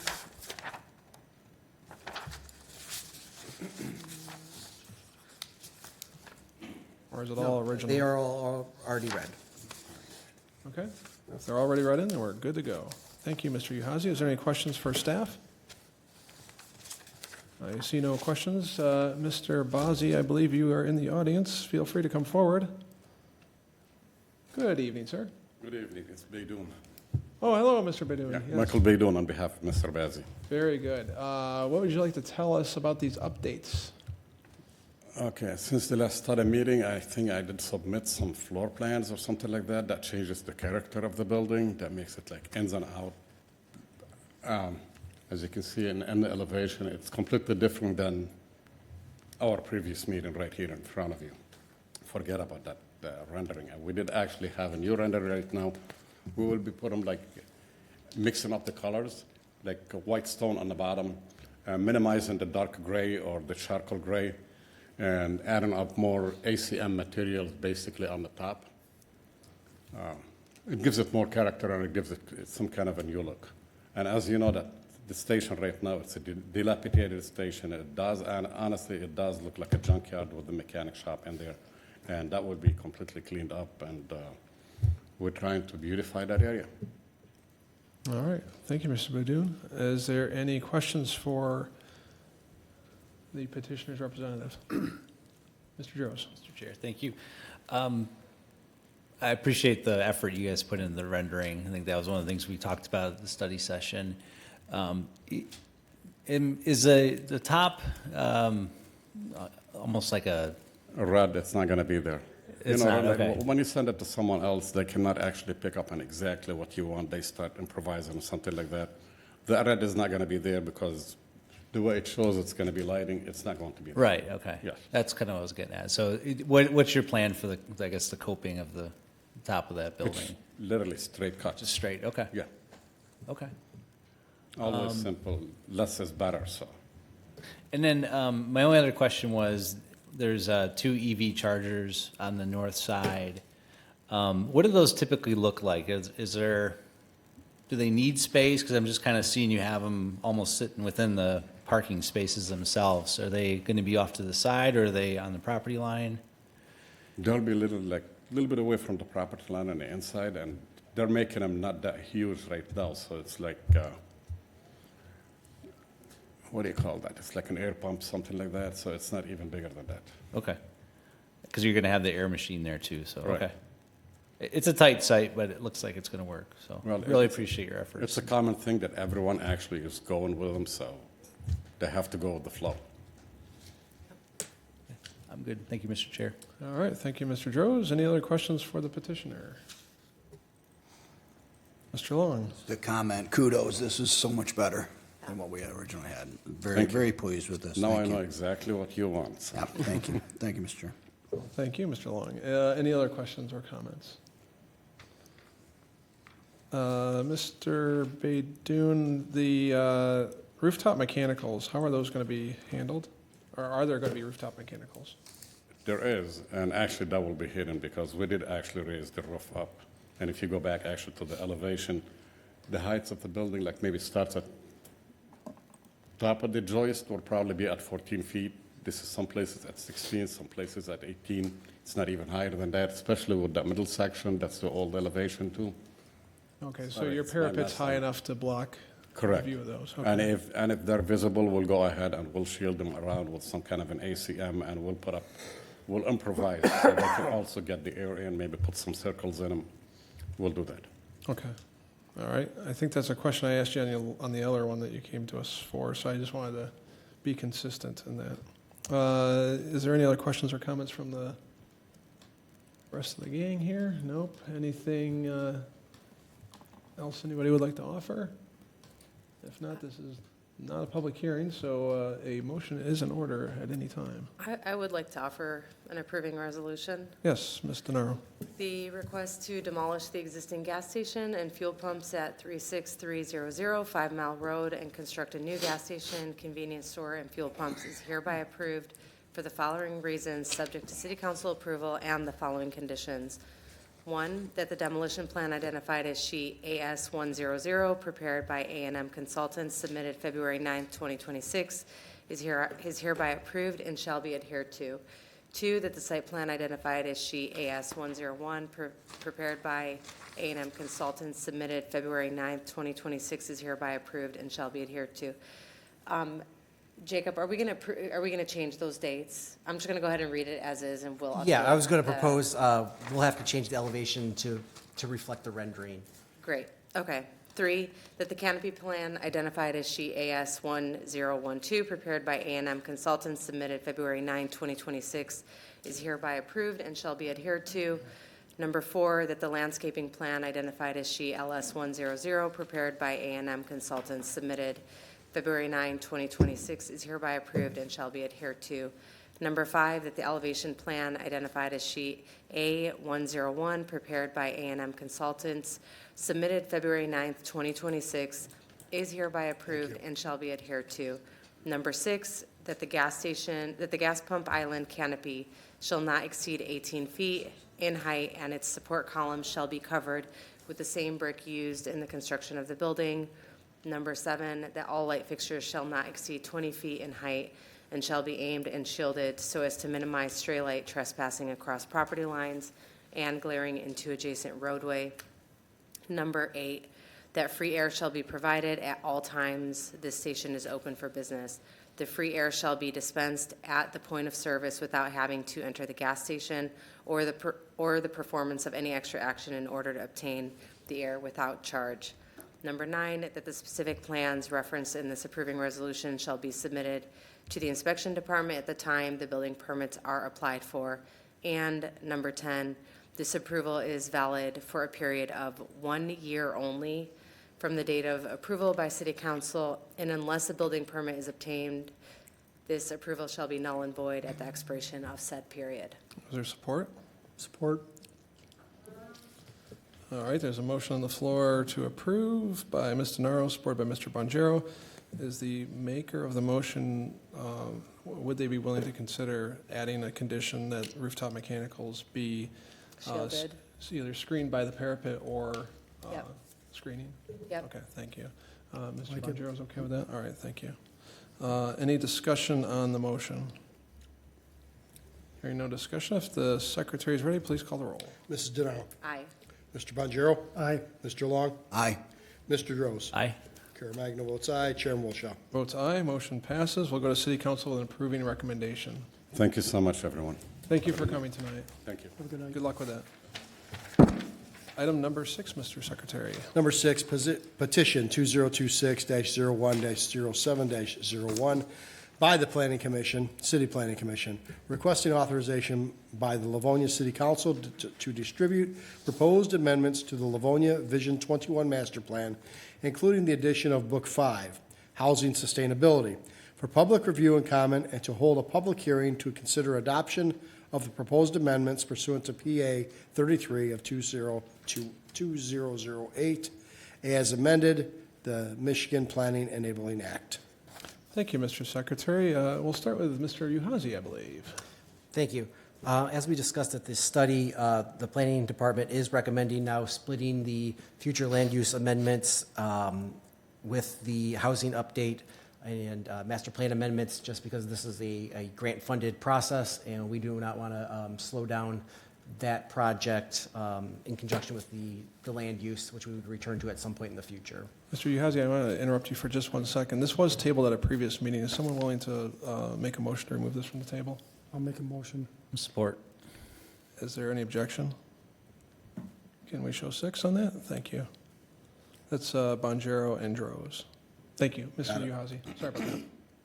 So some of the changes that we've seen since our last meeting include adding a Livonia Vision 21 progress report from the priority projects identified in the original master plan, adding details on housing achievements that have been the city has put forward, as well as adding some additional priority projects, addressing some of the challenges and updating the implementation matrix.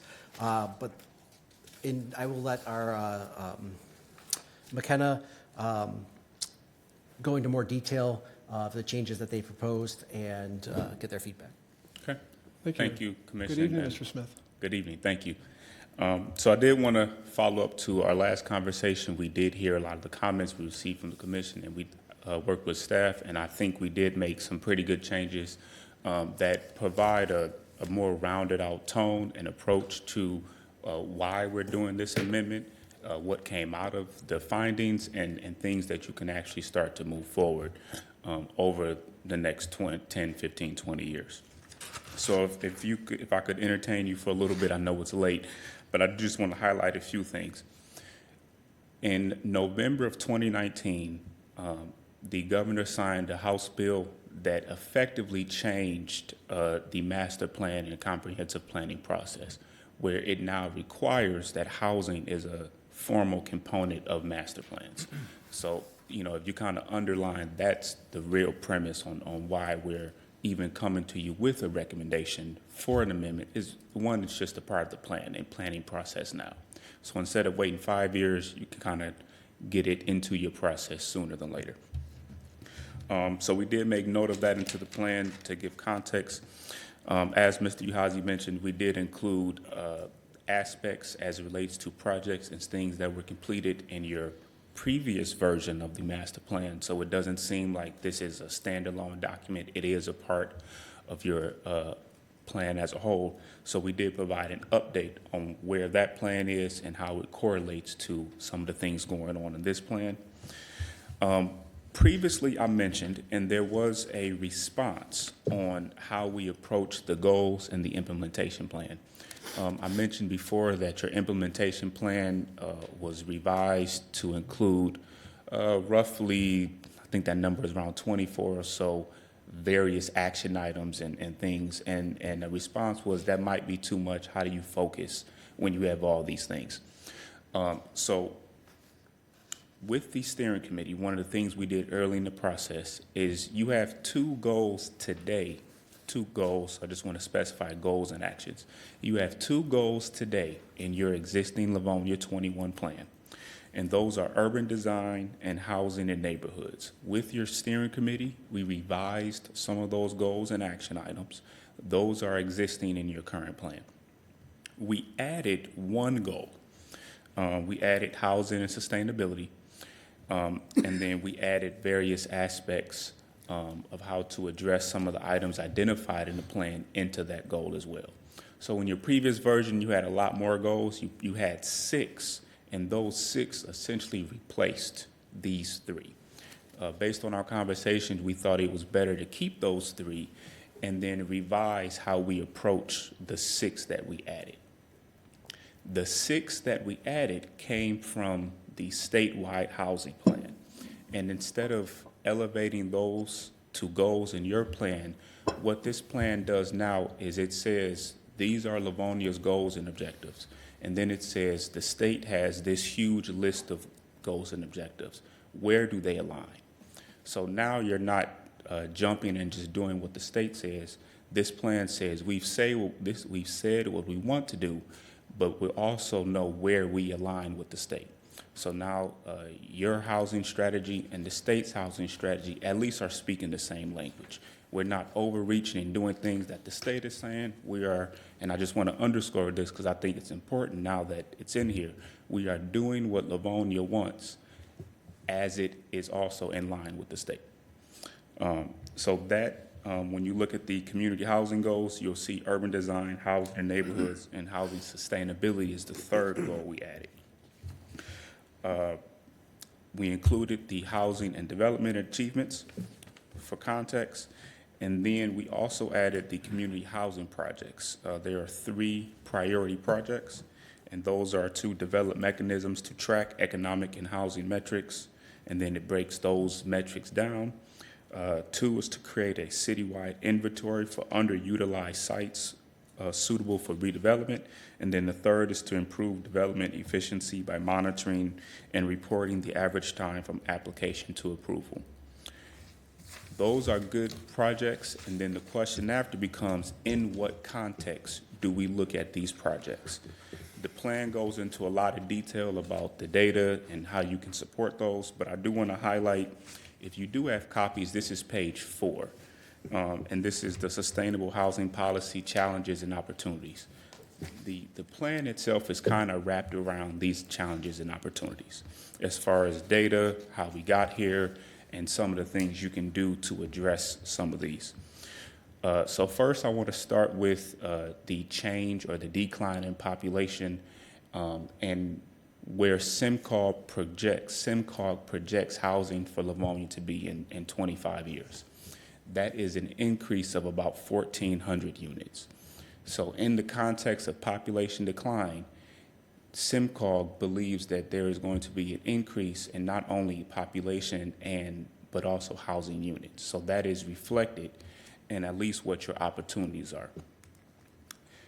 Furthermore, throughout the plan, we've identified decreasing family sizes, affordability challenges when it comes to the polar ends of your housing system in Livonia. So the high end, your market rate housing is in undersupply. Your multifamily units for large families are in undersupply.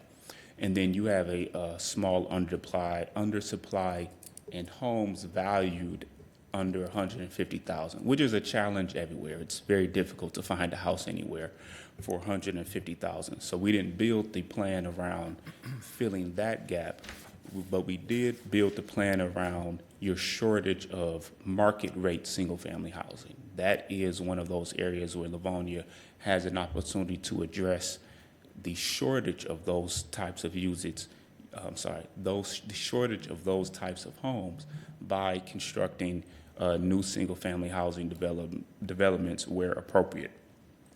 In addition to market rate multifamily units that cater larger families, what we found in your data is that the families that are larger don't have apartments for that size. So that's 3 bedrooms, 4 bedroom units. you have a very good mix of 1 and 2 bedrooms, but the larger scale units, larger families have challenges identifying units for those. So those are your polar ends and how you can address those 1,400 units. The exact makeup, whether it's 50-50, 70-30, 30-20, can vary, but the goal, at least from SIMCOG's perspective and to address the changes in population, are about 1,400 units. And then the data, when you get into various aspects, it'll tell you which types of homes are more appropriate. Also, I want to make a note, and I brought this up before, we did identify that by 2050, the majority of your existing income-based housing units are expected to expire. So one of the objectives is to make sure you try to preserve those units, because once the requirement for them to maintain income-based expires, those owners or developers can flip them to market units, which is something that we've seen around the state.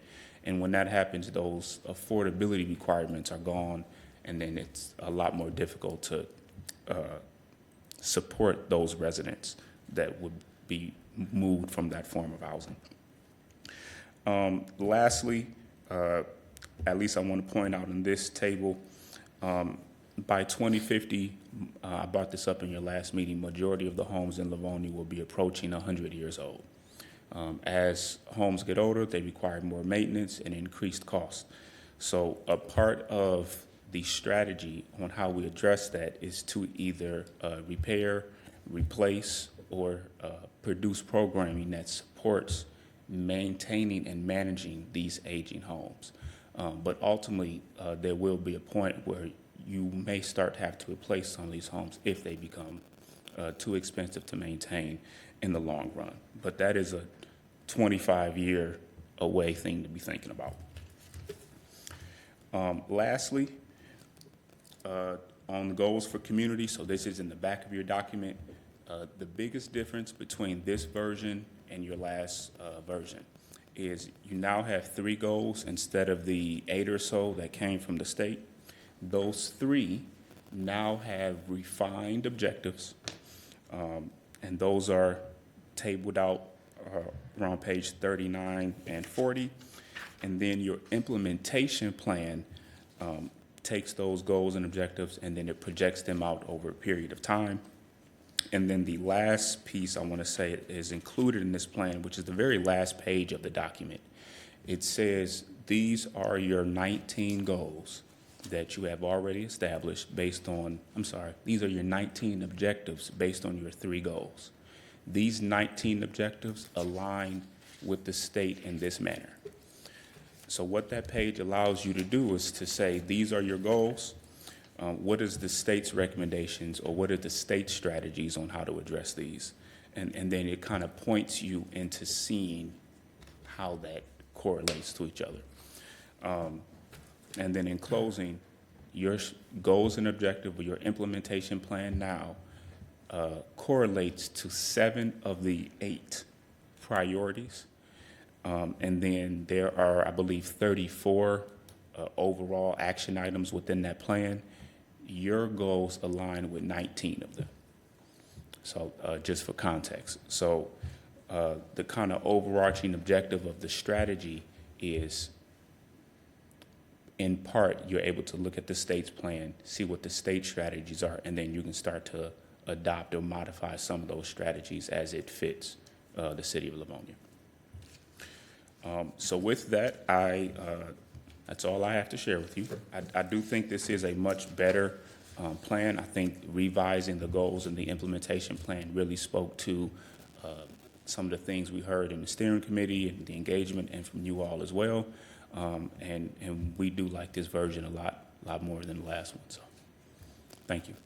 All right, thank you, Mr. Smith. I appreciate that update on this revised document that we have before us. And mind you, as we discuss this, this is still a draft that is going to, that we're basically trying to get started, get the process rolling to get this to City Council, and then they will have to publish it for public comments, and there's a whole string of things that are going to happen. We're not looking to necessarily approve this document in its current form. It will change as time goes on, I'm sure.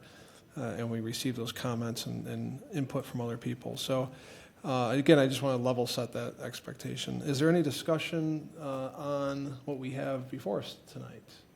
Mr. Droz. Thank you, Mr. Chair.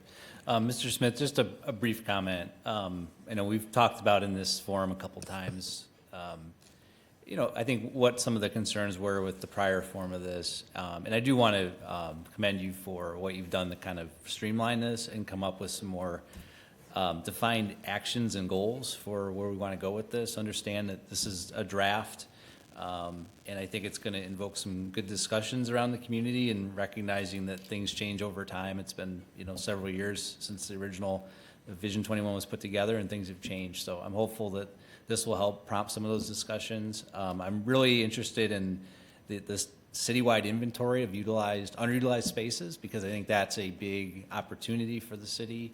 I'm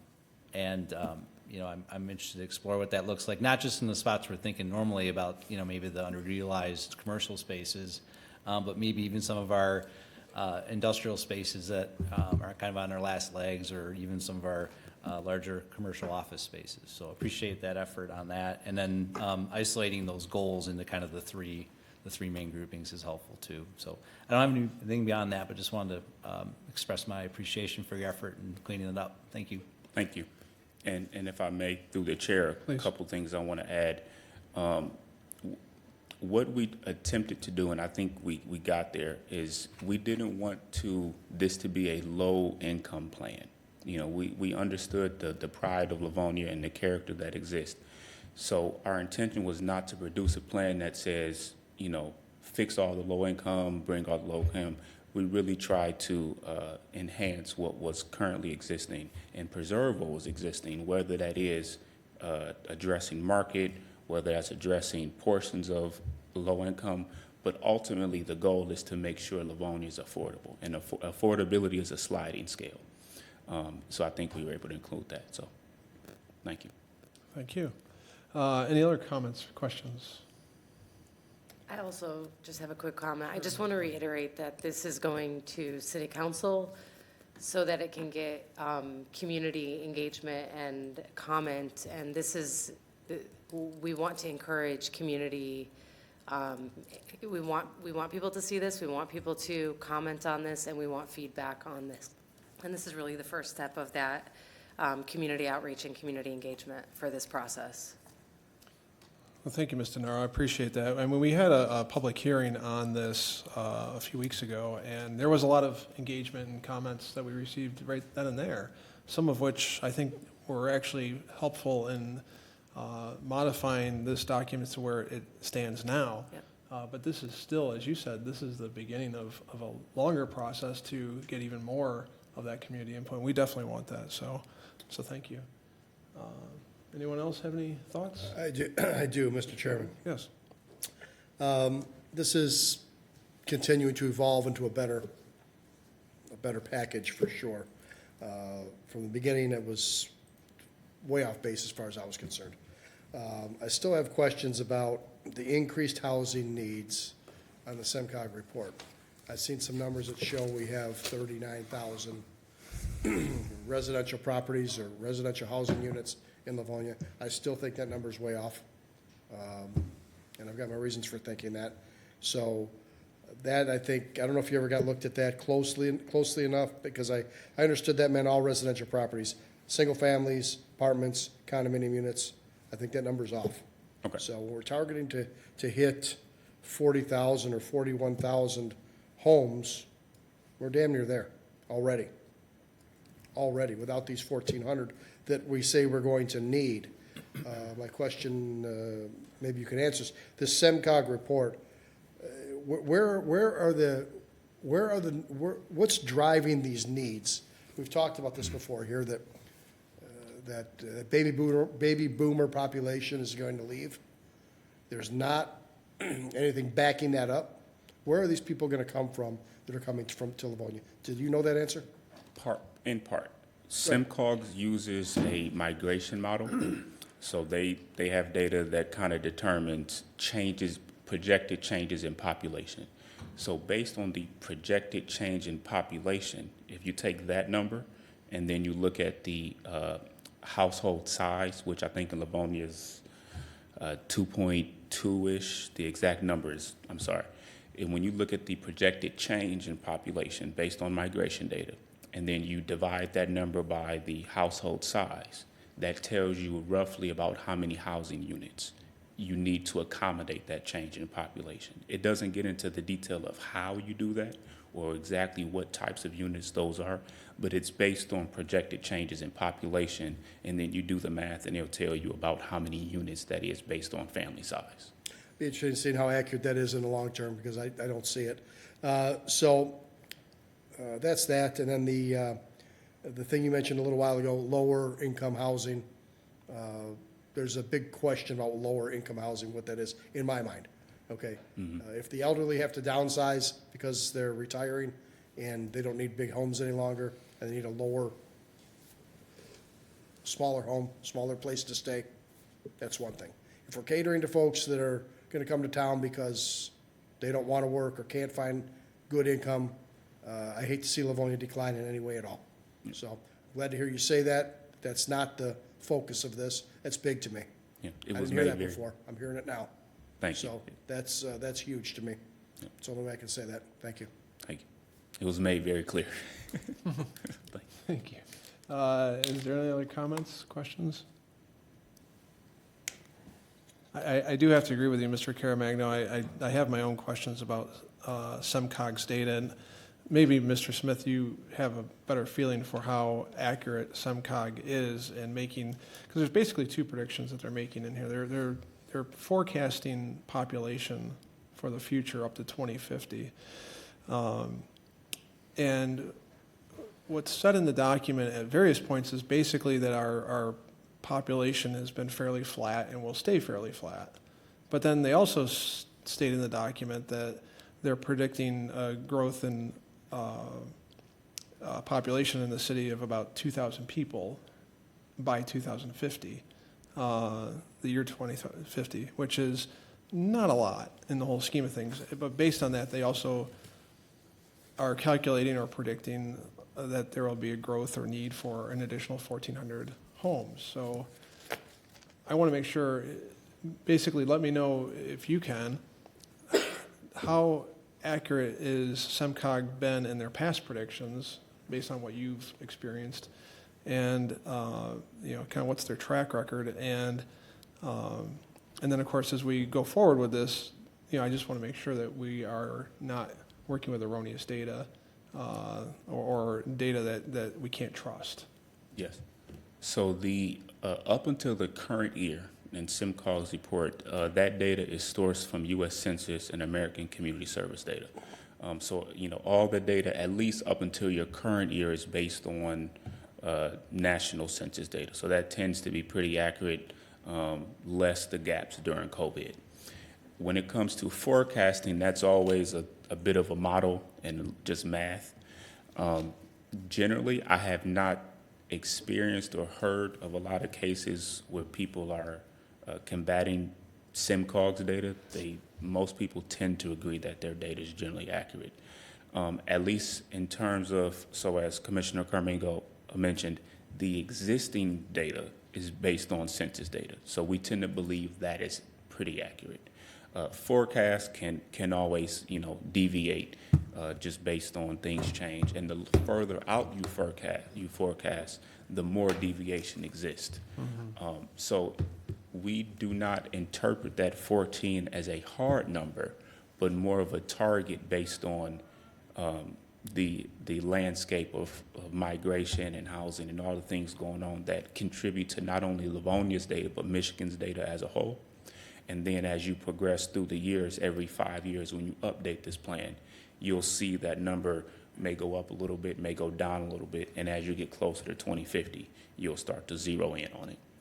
Okay, good. The reason I say that is because I'm cognizant of the fact that if we are, say we use this document and we say, okay, there's a demand for 1,400 new housing units in this community by the year 2050, and we start approving and and the city is allowing a lot more housing units to be put in, maybe high-density housing, or mid-density housing, whatever it is to accomplish that number, because we have a report in front of us that says that's what we need. And then it turns out that we don't get that population growth that is forecast.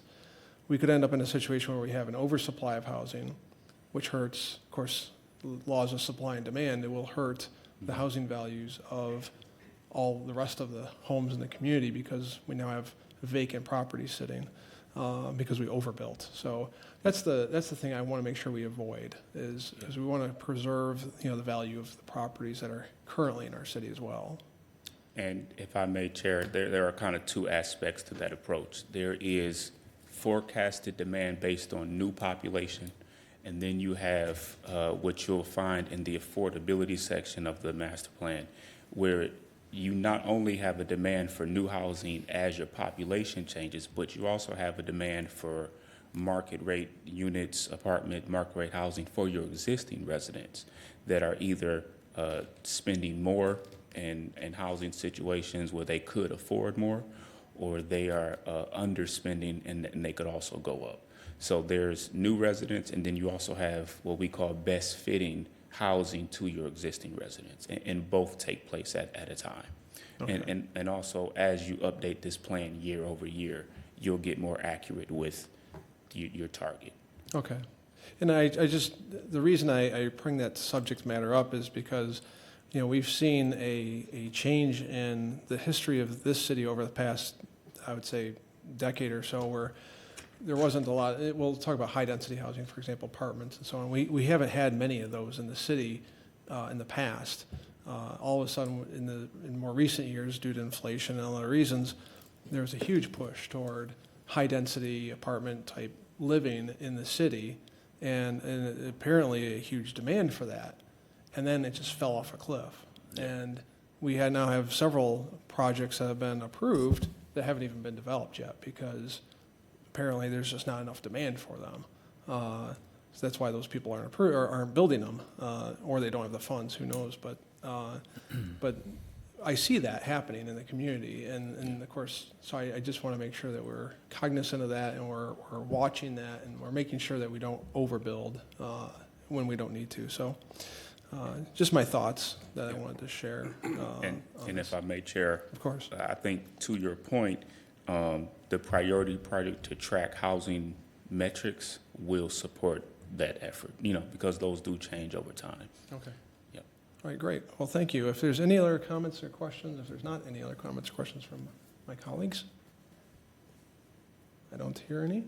I think Mr. Chair, the only thing I think I could say is on the numbers and what the projections are. I mean, we're not alone in Livonia that the some kind of projections may not be what we want. Maybe they are what we want. And I think that's where, I think there was some engagement that was done as part of this. And I'm hopeful that people look at this in context to just overall development across the city and kind of say, what opportunities are there, and to, maybe set those visions out. We don't have to wait 30 years for some of these things. What I liked about that inventory of underutilized sites is those are going to identify opportunities and get conversations going now, because to your point, Mr. Chair, things do move quickly, and a lot of times, all of a sudden there's a big push for a bunch of multifamily type developments, and it's related to all sorts of market forces, and if you're not on the front end of that, sometimes that's passed by the time it gets to you. And I think Livonia's done really well in moving through things relatively quickly from a development process versus some of the other surrounding cities. So I think we should, leverage that and use that conversation to identify where opportunities are around our city, just so it's not new to us when they start coming in. So that's it. Thank you, Mr. Chair. Thank you, Mr. Droz. Yeah, there'll be a lot of conversations I think they'll be had as we move forward with this. Yeah. Is there any other comments or questions?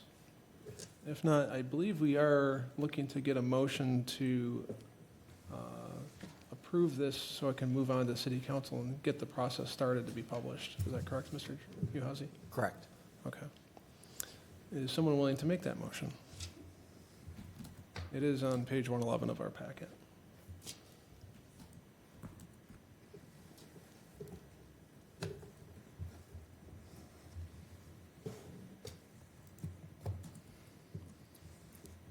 turned off their iPad.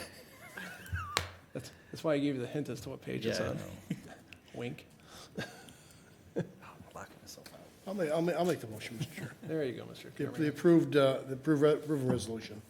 That pursuant to a public meeting having been held by the City Planning Commission on March 24, 2026, on petition 2026-01-07-01, submitted by the Livonia Planning Commission, the Planning Commission does hereby concur to move forward the proposed master plan Livonia Vision 21 amendment to the City Council for review and comment, and thereafter authorize distribution of the plan for public comment pursuant to MCL 125.3841 of PA 33 of 2008, as amended, commonly known as the Michigan Planning Enabling Act.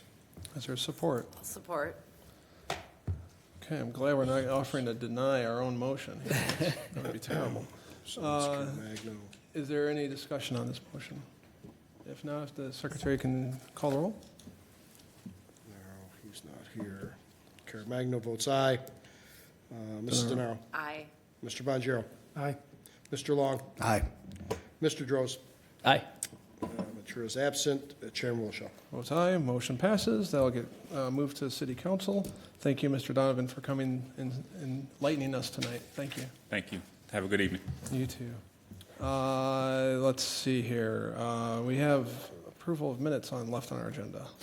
The approval of the minutes of the 1,242nd public hearing and regular meeting held by the Planning Commission on February 24, 2026.